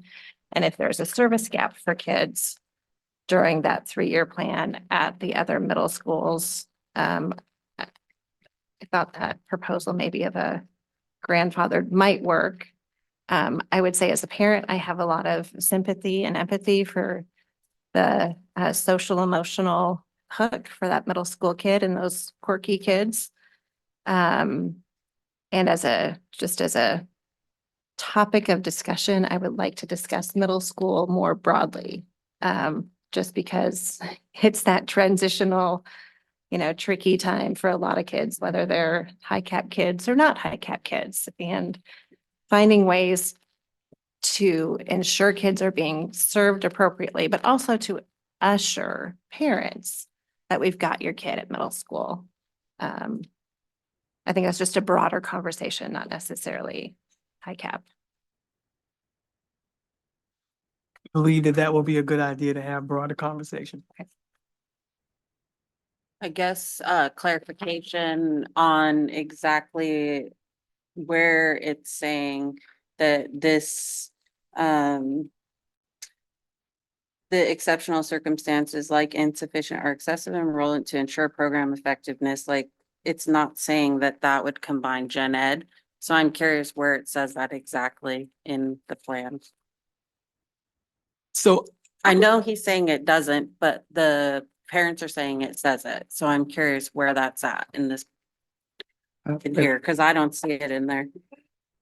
So Director Moeller, can you please answer the question? Yeah, I think where, again, it's getting a little muddy is that of the changes that happened this year, of course, that were just circumstantial. And when we originally started writing some of the of this, there was some of that language as we were trying to work it out. But we listened to the task force and we adjusted the language to end up to where it is now. This. And then I would also say from a perspective of, I know we just already covered this, but finding a way to make High Cap its own school, like the co-op, like 10th Street, just for purposes of, because I agree it isn't fair to put gen ed students that we already have so many students getting left behind, that putting students into a high cap class that's super rigorous and allow for them to fall behind even more. So I like that idea of exploring that and making sure that Pinewood is able to become a title school if the demographic is there, but it's being it's not happening because we have a high cap program there, so that all the kids are getting what they need. And I also would like to say that I do think that I want to say that I like the idea of having all of our middle school teachers trained. I like the professional learning communities so that we can have we can truly reach all of our kids that are identified, but maybe parents or students for that matter don't opt into a contained classroom. And so I think that that idea and that specific piece is a good opportunity for expanding this program. Agree with what Beth is saying too, that perhaps we find a way to grandfather some of this cohort in to Cedar Crest. Just those are my thoughts. To touch on the middle school thing, I went to Cedar Crest and was in a lot of the advanced programs, and those classes really helped me excel throughout middle school and then into high school. Was with more advanced kids, so we were in our own kind of cohort and were able to like go through the curriculum faster, explore our learning better, and just make us better students. So maintaining that into the future is just super important to me. So that really needs to be done. And then, yeah, that's all I'll say for now. So in this plan, could you just elaborate on what combining or splitting classes means? Does combining classes mean combining to high cap classes? Does splitting classes mean or split classes mean housing two different grade levels, but both Hicap. Can you just expand on what those two words, the definitions behind those two words and their meaning within your plan? Yeah, I think I was kind of saying the same word twice. I mean, you could split a class. You can pull a couple groups together, try to build that cluster of students is what I was trying to get at. So I could. rewrite that Specifically, book. but when you talk about students, are you talking about specifically Hicap students? Yes. Yes.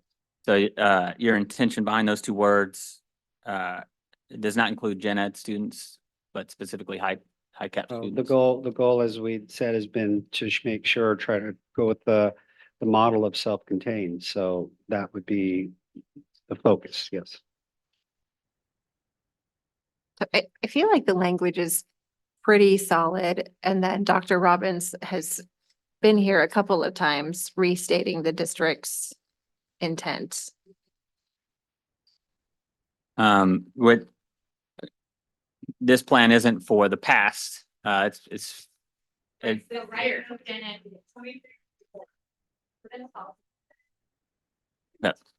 So I think we're saying that our goal from here on out is to not combine Hicap and gen ed students. Is that correct? I would say, yeah, that's the goal as far as for self-contained. We still have to consider those who may not choose self-contained and would be in general ed. And I think that's maybe where some of the language kind of goes like that, because I'm also thinking about those who are in other schools. You know, they can be combined, they can be grouped together, clustering. So we're trying to group this stuff and make it be flexible at the same time. So that might be where some confusion is. That's a great point. I think that's a fair point too, like what we're saying, what I was just saying about reaching all kids when they're not in a self-contained class. We still have an obligation by law to, if our students are identified, we have to be able to provide services to all students, not just students that are in self-contained classes. Yes, and thank you, Director Davis. That is an area that I think was it's something that we grew when we put it together, but it does make it a little complex as you're thinking about all the different levels. But yeah, you have to reach them at one area, self-contained, and you also have to reach them in another area, general ed, which could have different environments. You have to try to have all those set up for the students because they're all different, you know. And board of directors, I suspect that someone has errantly said that there will be these combining of students, which isn't in our policy. And what I want to make clear is that based on this policy, that's not going to happen. Because my thought, if we make sure that we're testing students sufficiently and we have these multiple pathways for students to become Hicap students, we shouldn't be leaving anyone out. Because the goal is to make sure that if a family and a child wants to go into the Hicap program, we need to open the pathway so that they can get there. And that's what I believe is happening with the multiple pathways of identifying students, which is just the right thing to do.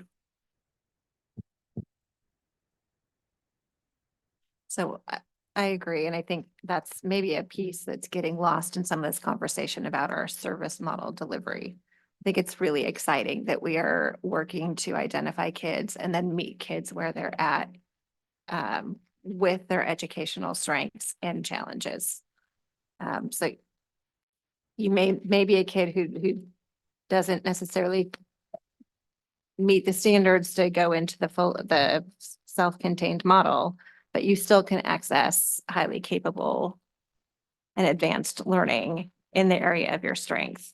And that we're providing assurances to families and, but that those services are happening.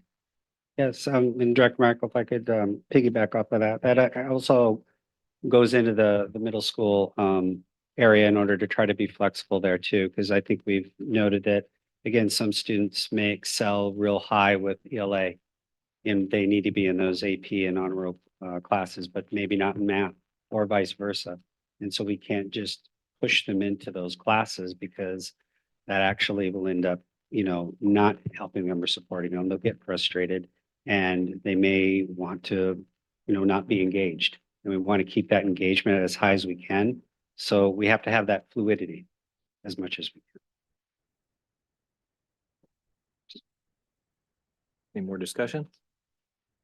Again, I'm last, and I said at the very beginning of this that my support would be where the self-contained classes would remain. And I've lived through it. I've had a son go through that and see the benefits of the self-contained classes. And a little bit of insight or anecdotal insight as far as some of the fears out there, when the kids quote age out or move out of the Hicap program and into the AP classes at middle school. My son is in 8th grade right now, and I asked him the other day, who do you sit with at lunch? Right after I asked him what he eats, it's pizza every day. But he's in 8th grade, and it's the Hicap group. It's the entire Hicap group sticks together.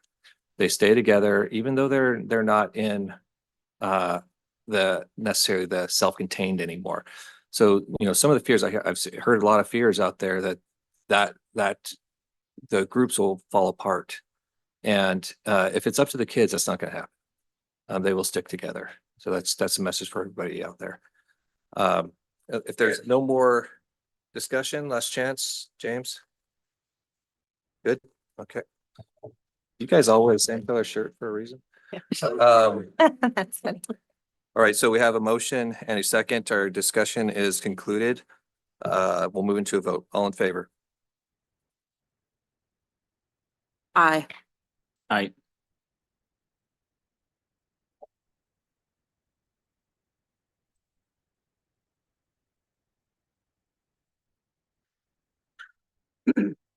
I can't in good conscience break the kids out.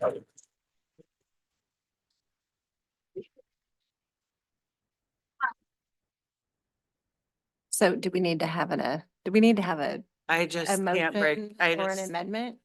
I don't know what to do. I mean, I felt like they cleared up that it's self-contained classes are That's not not gonna my, have that's gen not, ed. but that's not my, At this think- point, we're just going into a vote. Discussion is concluded. yeah. So our vote is aye.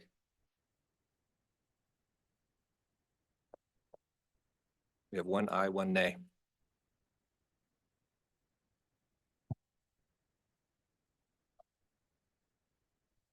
What did Jack Connor? How he voted.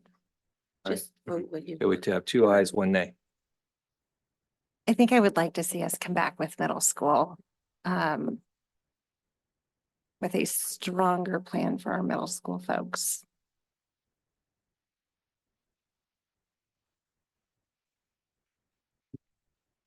For the next 3 years, and anyway, I suppose discussion's over, sorry. Okay. Yeah, we're a split board, No. 2 nays, 2 ayes. I vote aye. Motion passes.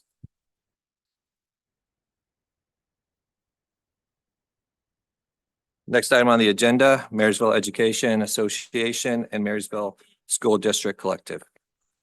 Presenter Alvin Cooper.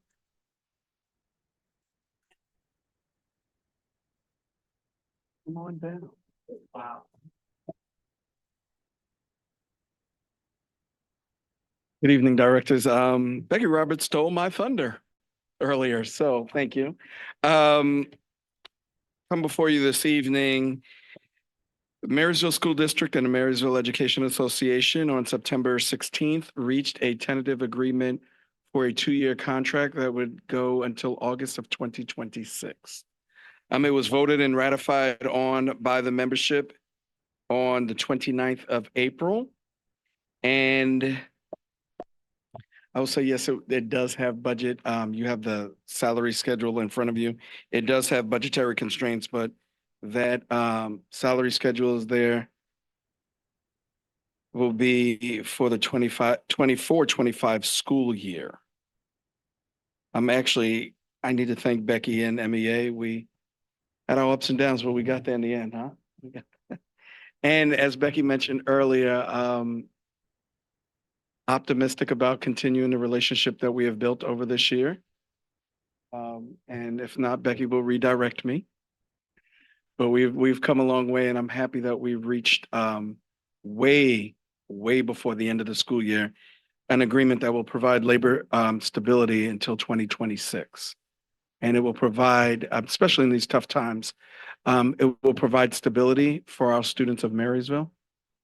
We have some areas to work on, but we're in a good spot. Yeah. So I make a motion. I move that the board accept the 2-year contract of the Marysville Education Association collective bargaining agreement through August 2026 and a 24-25 MEA salary schedule. Okay, thank you. I move that the board approve the 2-year MEA collective bargaining agreement through August 2026 and the 2024-2025 MEA salary schedule. I'll second. We have a motion and a second. Do we have conversation? I'm glad that you guys did it. Good job. Did you calculate the hours that you've spent? Okay, so you know what? This went real. I shouldn't say this. This may jinx me next time around. This went really smoothly. 2 hours and 20 minutes. I will tell you, there was a lot of talking on the back end long before we got into the room. So took 2 hours and 20 minutes, and it was really clear. So there was a lot of back and forth, give and take between MEA and MSD. So I am thankful for that the lines of communication are open and continue. Hopefully, well, no, not even hopefully, they will continue to stay open. So we're in a good spot. It was super fast. I don't want to say anything while I'm like scared because I don't want to jinx myself. It went so well this time around. So yeah. Calculating hours too. Yeah, I think I said during the YMCA presentation, but it really does take a village.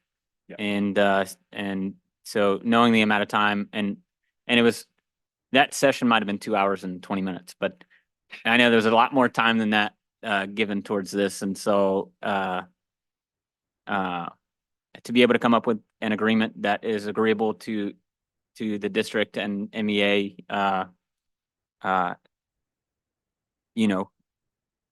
took time and effort, and I'm really appreciative of the work that you've done, and Becky of the work that you've done, you and your team. So thanks for all the back end work that wasn't calculated. So I will be the third to offer my congratulations. Obviously, having this buttoned up is great. It provides some certainty as we are trying to develop our budget plans to move forward.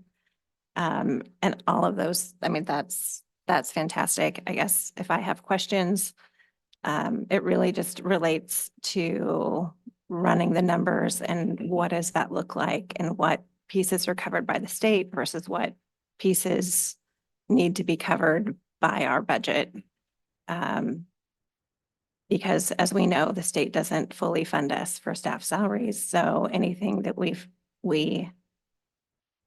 have above and beyond what the state says, this is what you're paying and this is how many folks you should have, we need to find the resources to do that. So just from the standpoint of, I will look forward to the fiscal analysis of kind of where this puts us. Because we have obviously a task ahead of us to get out of binding conditions and all of those good things. So, but thrilled to have the agreement in May.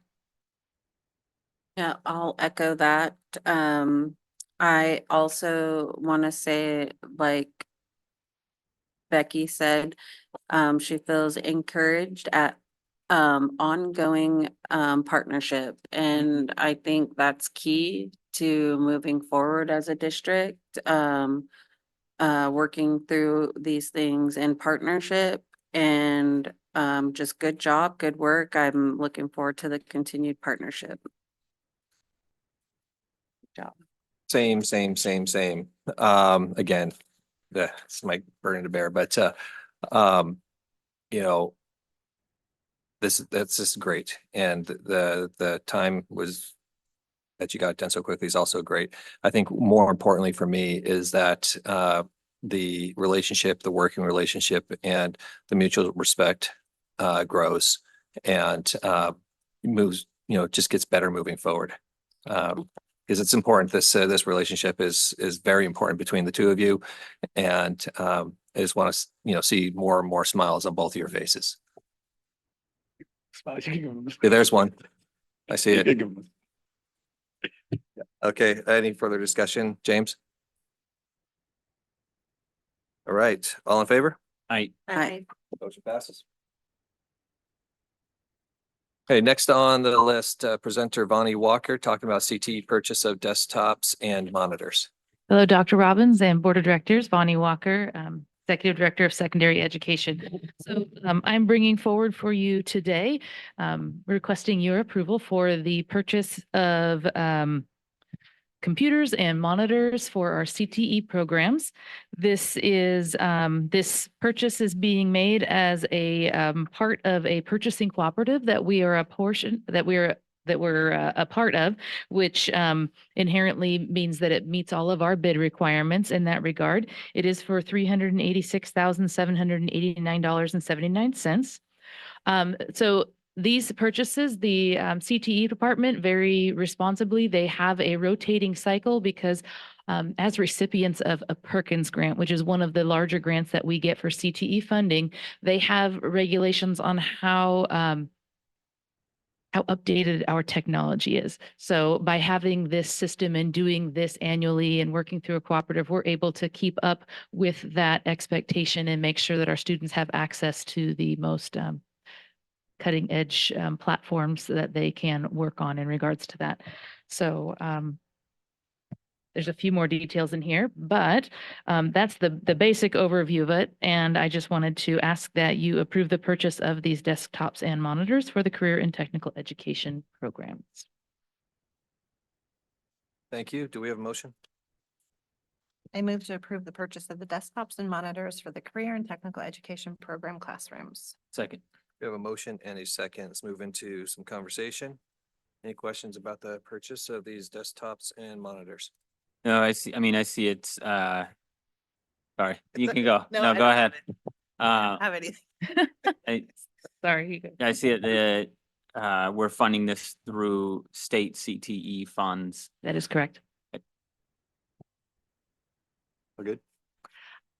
I just was going to make a comment also just about CTE funds, and it seems like that's an area that the state is supporting us relatively well. It's certainly appreciated. All right, Dr. Davis, all good? All good. James, how we doing? Good? All right, all in favor? Aye. Passes. Thank you.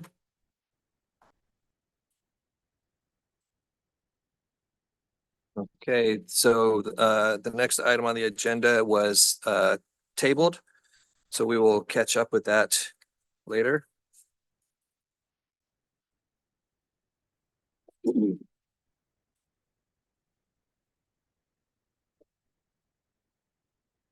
Moving on to item number 5, the totem seismic retrofit bid award presented by Dr. Lisa Gonzalez, Executive Director of Finance and Operations, and Greg Dennis, Director of Safety, etc. Didn't finish it out. Members of the board, Dr. Robbins. I think I will be presenting with Elisa as my shadow here. So we bring before you tonight a bid award for the totem seismic retrofit upgrade process. I'm sure you're aware, has been going on for a couple of years now. The main office at Totem qualified for a seismic upgrade. We've gone through all the due diligence, all the architectural renderings, all that stuff. We've gone out to bid, and tonight we bring before you a bid award to CDK Construction based on the bid amount provided on the bid form, dated and signed by CDK Construction Services on April 10, 2024, in the amount of $2,386,000, not including Washington State sales tax. A motion? I move to approve the purchase. Oops, wrong page, sorry. I move to approve the bid award to CDK Construction Services, Inc. in the amount of $2,386,000, not including Washington State sales tax. I'll second. We have a motion and a second. Any conversation, questions, discussion? There's no fiscal impact, but we still have to put the money out and then get reimbursed, right? Yep, just like I Hopefully. explained with the distressed schools earlier, Right. we can get paid the same day we cut our warrants. Oh, they'll be that quick. Yep. Cool. Okay. I'm glad our schools will not be crumbling down on our kids. That's good. This is a good thing. Yeah, It's that's a the good thing. oldest one too. I feel that this has been a topic for, gosh, at least since I started on the board several years ago. So we're finally getting to the point where we're gonna make this thing happen. Yep, over the course of this summer, it'll be started and completed. Okay. And I have a question just prompted by the previous conversation about the siding. Has CDK Construction been around for a while? Yes, we, Okay, just checking. they were well vetted thank before you. selecting them. They were also the lowest responsive bidder. And legally, we have to go with the lowest bidder. Lowest responsive. That's where the vetting comes in. Responsible and responsive. Responsive and responsible. Okay. So when we get a bid, we don't have to look at like, the Federal Registrar to see if they're like, barred or anything, debarred? Yeah, we do have to check suspension and debarment, all of those. That's all part of the vetting. Okay, I guess just playing off what she was saying about the siding, because if a company just pops up and then they're gone and they're doing bad work, it seems like they would be debarred. I think you said that company's no longer around. And again, sidebarring to different conversation, creating a standards doc is important. And it's important for this as well, and vetting who we work with and what vendors we work with. So I was actually encouraged to hear that that effort is beginning, especially since what you said is 2006. Yeah, that's a while ago. So yeah, I think that's an important step that we need to take to make sure that we kind of put some rails out there, some guidelines. Yeah, and I'll just add that the subcontractors that they're required to identify also were all vetted and approved as well. And some of which we're familiar with and work with regularly. I mean, you've probably gone through this before, but at a 30,000 foot level, talk to me like I'm a third grader. What are we doing exactly? What's the seismic entail? I mean, when you redo a roof, that's kind of a big deal. We're talking $2.386 million. Is it just bracing? Is it new trusses, struts? I mean, it's everything. Yeah, so Roof. with Totem, with the main building, picture this in the event of an earthquake, right? The walls are going to fall out. So what they're going to do is they're going to pin the walls to the roof structure. They're also going to create shear walls inside the building. So everything will be tied together. The mechanical equipment will be tied, strapped, anchored, whatever, the lighting, all the electrical components, everything will get secured. So if there was a catastrophic event, that building is going to move as a whole and it's not going to crumble and fall apart. Okay, not do what James is saying and gets crushed. Right. Right. Right. Yeah. I'm looking out for you, James. Are there any impacts to our students' learning? No, we won't be able to have any summer programs or anything there. So we've worked around that for the summer, but when kids come back, it'll look like they did when they left. It'll have plywood walls instead of sheetrock walls. That's where you get your shear strength. Like on some of the interior walls, there will be a complete new roof with new sheathing over the library portion of the building.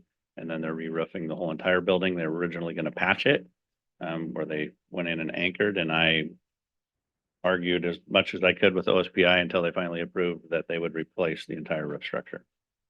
That's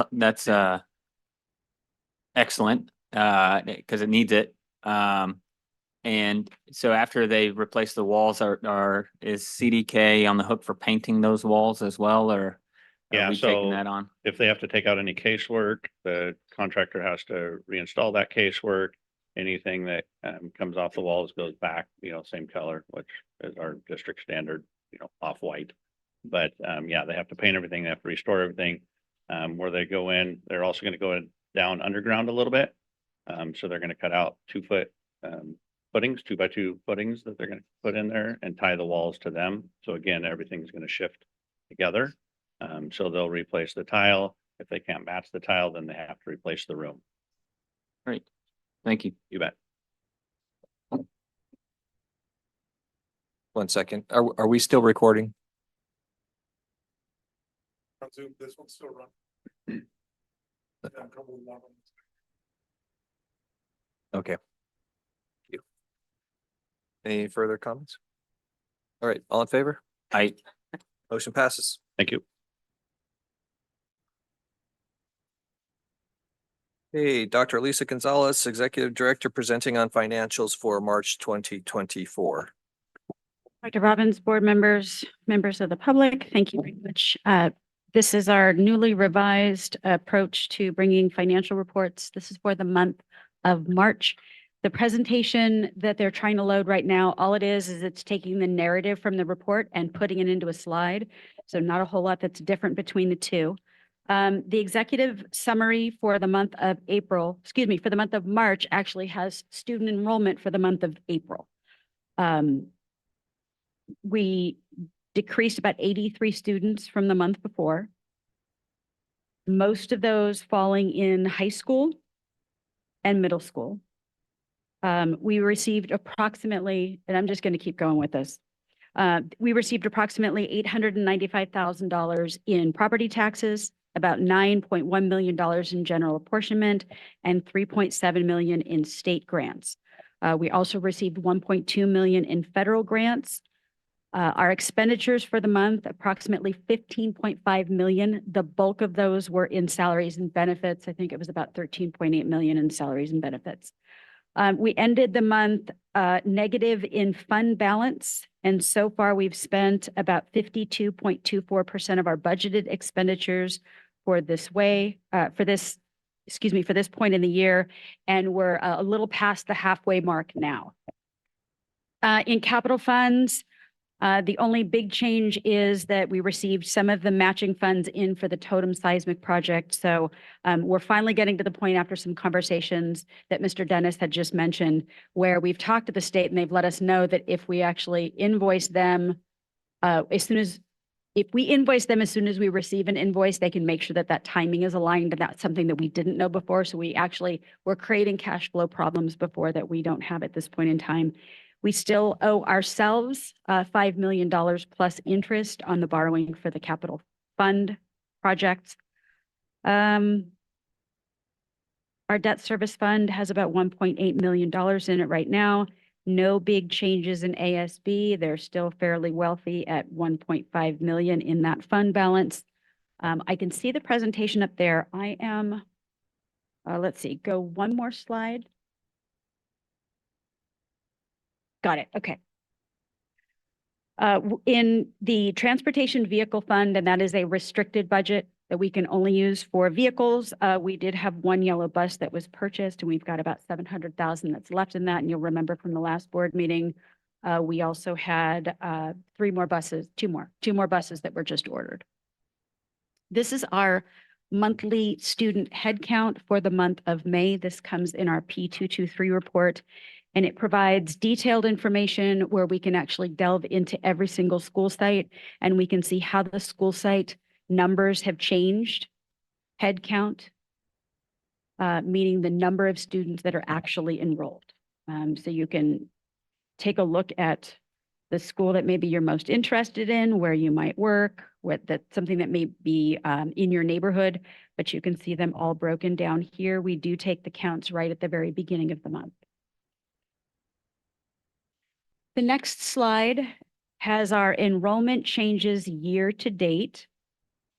And this is again by building, and we break this one down a little differently because this is actually what we are getting funded on. And so we have that information that's here for the board and the community to review.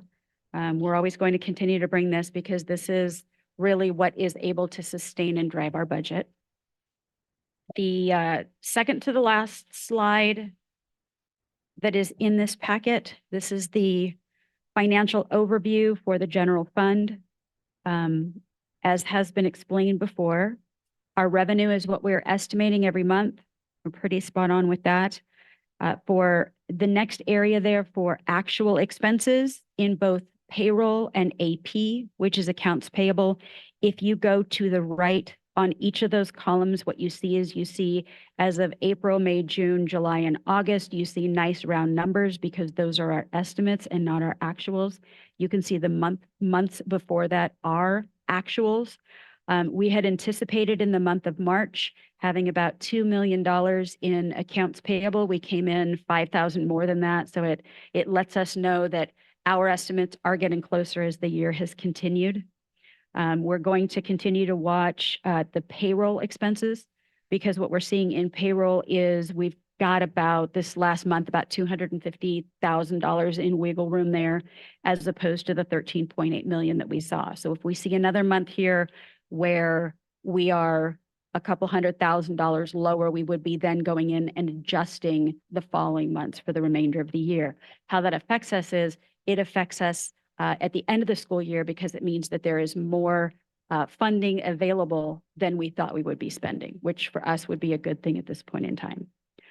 So you can see the graph here that shows where we are this year.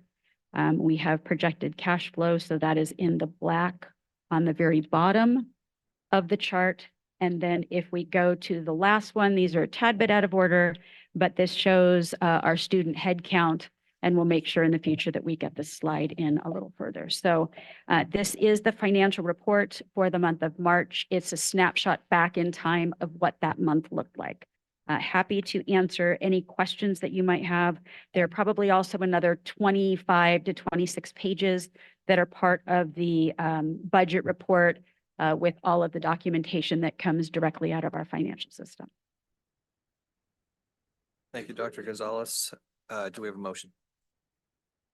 I move to approve the March 2024 financial report. Second. We have a motion and a second. Okay, we can move into discussion. Conversation? No, I look at the 3-year headcount enrollment comparison, and obviously there's been a steady decline in enrollment year after year. And I think I remember 2 years ago seeing that in 2016, 3% of our nation's students were either homeschooled or co-op. And by 2020, because of the pandemic, that number jumped to 19%. And I don't know if it stayed consistent since 2020. Obviously that was a big factor during that time. We're coming out of the pandemic and we're not seeing an increase in enrollment. So my assumption is that those kids who left and went to homeschool or co-op or private school stayed in those 3 places. I don't know if there's any other data that's come out since then. It's been 4 years since that, but I would be interested to see if that percentage has increased and more students are leaving for these alternative education pathways. You know what I'll do is I'll toss that over to our district leadership team. I know that we all receive and read a lot of different reports. And so we've got a meeting tomorrow and happy to check and see if there's anything that anybody has seen recently that might speak to the questions that you're asking. Thanks. So my comments just really, first of all, I really appreciate the new format and all of the information. I think it provides a clearer picture for all of us about just kind of where we're at. And piggybacking a little bit off of Director Krebs' comments, just noticing that 3-year change and guesstimating here, like 450 kids, which is, I'm sure it's not, it is a building full of kids. I'm sure it's not equally distributed between elementary and high school and all of that. But it's quite a substantial difference.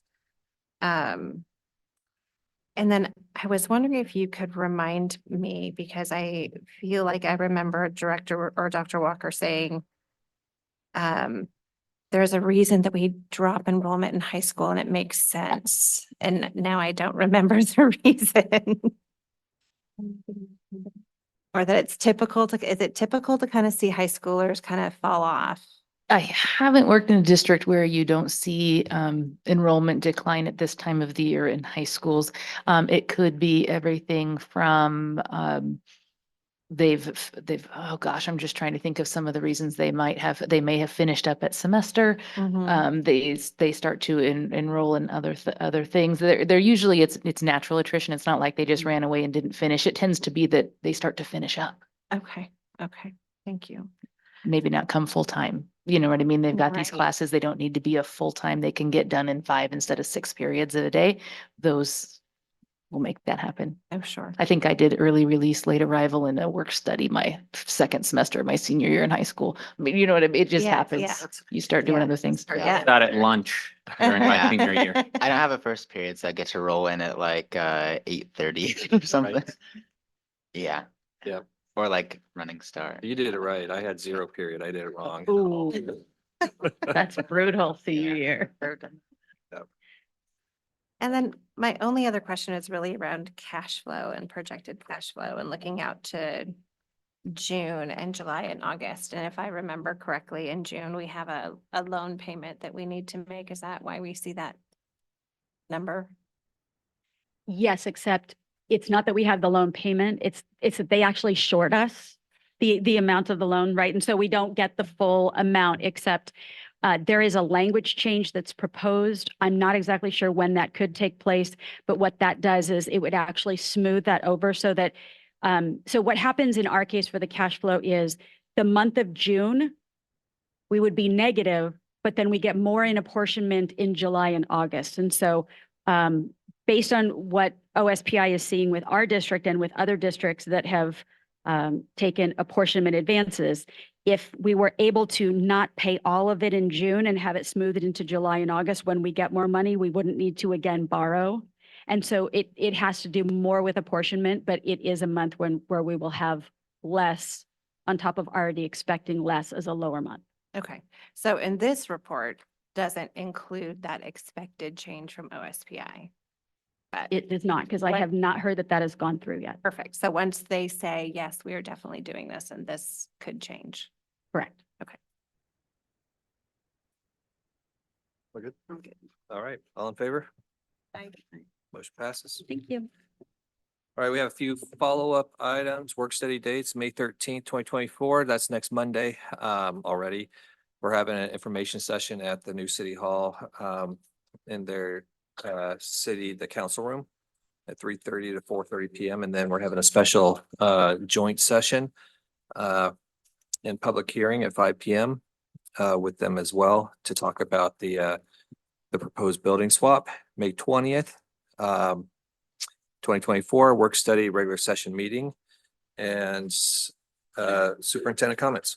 No further comments, sir. Okay, thank you. Board comments. Well, we start the opposite way. James? Yeah. So regarding the Hicap, I don't think anyone applicable is still here, but maybe we could like reconvene the disciplinary council or possibly over the summer to just, I don't know how that works, maybe next year, just to like have another look at the policy and revise it in the future if we have to, since we passed it right now. Just a possibility. I don't know how exactly that works, but that's just an idea I had. Anyway, for me, this is my second to last board meeting, which is crazy. Yeah, it's been a great opportunity, but I guess I'll talk more about that at the next one. So that's all I have to say. Thank you, James. Dr. Davis? I want to just say that we definitely need to make sure that we continue to be looking and convening as our plan states that we're going to be doing, that's ongoing work. So yes, James. But I also want to say that it's good that we're looking at meeting many other students where they're at and expanding our program services. But and another thing I want to bring forward is that I would like to see us bring forward to our next meeting, the advisory, council, like the student advisory council policy that James has worked on, to update for his capstone project and give an opportunity for us to do a read on that. Because he's put the time into it with, advisory from Connor and myself. So I want to make sure that we do that before James is gone. Yeah, and also many other students and teachers and community members. Yeah. Also that, I think that we need to make sure that we continue to build rapport, with all of our partners, including this partnership with the Hicap Advisory Council, so that we are able to make our programs, get our programs to a place where all of our students are successful, and just keep building on that. So I'm sorry if I'm a little bit frazzled, but I just had a very, very long day today. Well, this has definitely been one of the, just a more full meeting than we sometimes have. So I'm with you. So during Teacher Appreciation Week, I just want to give a shout out to all of our amazing educators. Certainly, we've got a lot of them in the district, and I think our students are a testament to that. I certainly would say that about Gianna and Claire, but I also want to say that there's, many, many, many, many more kids behind them that are doing equally as well. And, we're in the middle of college acceptance season, and we've got a kid who was an elementary and middle school kid who's also into Harvard and Columbia and Stanford. So there's, we've got kids who have full rides at the UW. So there's lots of kids who are succeeding in our school district, and that's due in large part to the folks who work with them every single day. So I can think of, fewer things on Teacher Appreciation Week than noting our kids who are doing well. I appreciate all the conversations around Hicap. I know it's really hard. I think that's the first no vote that I've had on the board, so not always easy. Greatly appreciate the partnership with the YMCA. Our family has used the services at the YMCA a lot. We used to use their childcare program and certainly youth sports, and all of those things. But I didn't really know the breadth of work that they did with the district. So that was really great to see. And again, really glad to see that we're moving forward with our labor partners and that we have an agreement there. And again, just interested to see how the finances all play out as we work to get back to financial health. So. Again, I want to thank everybody who is still here, even though it's 8:17, you stuck with us. So I always appreciate that. I do also want, I know there's a lot of things happening in May. May is a month for many things. But I do also want to remember it's Military Appreciation Month as well. So being prior military, it's a special month for me. I was blessed enough as a student going through school where my parents weren't in the military and weren't deployed. So I cannot imagine how difficult it is for some of our students who may have parents who are deployed for 9 months at sometimes, years at sometimes.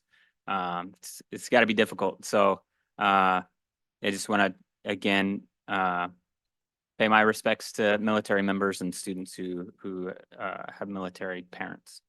And then Teachers Appreciation Week. I've said, I think twice already this meeting, it takes a village. One of them was with the work that the district did with MEA and with MEA and the many different labor unions that we have representing our teachers and support staff. You really are the backbone of our students' education, the backbone of our students' success. Our students who become adults, who sit in these places, who become directors, who become teachers themselves, who become public officials, who become a part of a trade, a union, all important roles, and our teachers are the ones who give these kids the skills that they need to be successful. So not something to take lightly. It's not just a week to get through, but it's a week to really appreciate this century-long tradition of a village raising children and teaching children the skills that they need in order to become successful and to become free and independent from further government aid after public school. You know, that's our mission. We want kids to be not dependent on Uncle Sam. So I appreciate the work that our teachers and educators do. Yep. And I do appreciate, I know Brendan's not here anymore, but I know I mentioned many times tonight that it is my intention that self-contained stays self-contained, and I appreciate the gesture that is the district's intention as well. And then with the James, what you were mentioning, I hope that there's further discussion even after this. I know that our task force ended with the creation of the plan, but at the same time that the task force ended, a parent advisory committee began. And so it's the district's intention that those meetings still take place regardless of what the outcome was tonight, regardless if the plan was created. Because again, we want all of our programs to be in a state of continuous improvement, right? We have to, if we identify an area of weakness in our programs, we need to be equipped to be able to improve them. And at the same time, we need to be able to identify them and be willing to identify them and talk about them and work towards more successful programs. So yeah, that's all I have. Thanks. It's fun to go last. That's Yes, thank you to our teachers this week and every week, because the students like Gianna and Claire and the other ones, that it's just an example of their work. And, you know, I've said before, I came out of Marysville and both of my girls did. Speaking of which, one was a YMCA camp counselor when she was home from college on breaks, and that was awesome. And so thank you to the Y for all their work that they do with us and serving our students and families. As far as the Hicap thing goes, I want to thank Brandon for the work that he put in, because I know he was here many late nights, and I really appreciated almost all of it. I just couldn't get alongside letting those middle school kids hang in. And but it was close. I hope that we can somehow figure out how to transition those students so that they can stay together, ensure that they're enough of them at each middle school, if that's what we have to do, that we can keep them together. I think that's all I've got. I am tired. Yeah, right. It's been a long day. So thank you, everybody, for your comments. Thank you, everybody, for sticking with us. Some of you are troopers out there. I saw you during the work study, so amazing. It doesn't happen that often. I can't really, again, comment too much more than you guys already had. We have hinted a couple times on the meeting next week. With the city council, I would encourage y'all to come. There really are very few times where two different city municipal entities have a need that can be satisfied by swapping those needs. And they need this area more than we need it, and we definitely could use some new digs here for the administration, as well as the city is going to benefit from not having to build anywhere between a 45 and a $60 million public works facility. They can take over this and pretty much move on in. So come on by, look at the artist or the architecture renderings and ask questions. That's what that's there for. When it comes to the Hicap, it was close for me, but what it comes down to is that we're maintaining self-contained classrooms, but at the same time, we're opening the doors to reach out to a lot more kids that we perhaps may be missing, and that's super important. I believe that there are a lot of kids who need to be in this program that in the past may have been not overlooked, but just aren't in it for various reasons, whether the parents don't like to have their kids go to a different school, have their, the busing has been crazy, over the past years of hopping schools to get to the program. So reaching out and making sure that this program satisfies and serves more kids than we currently are. But the big point is that the flexibility for us to call an audible if we need to. If we see an issue, we can change it. If we see something going off the rails, we can get that car back on the rails. That's what we do. So it's not like it's a one and done.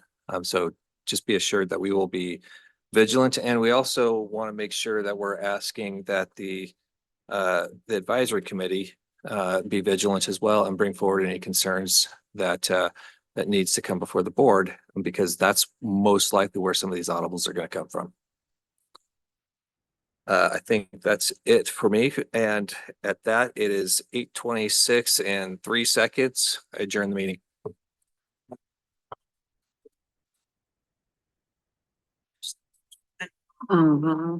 Because usually we Recording don't stopped. start until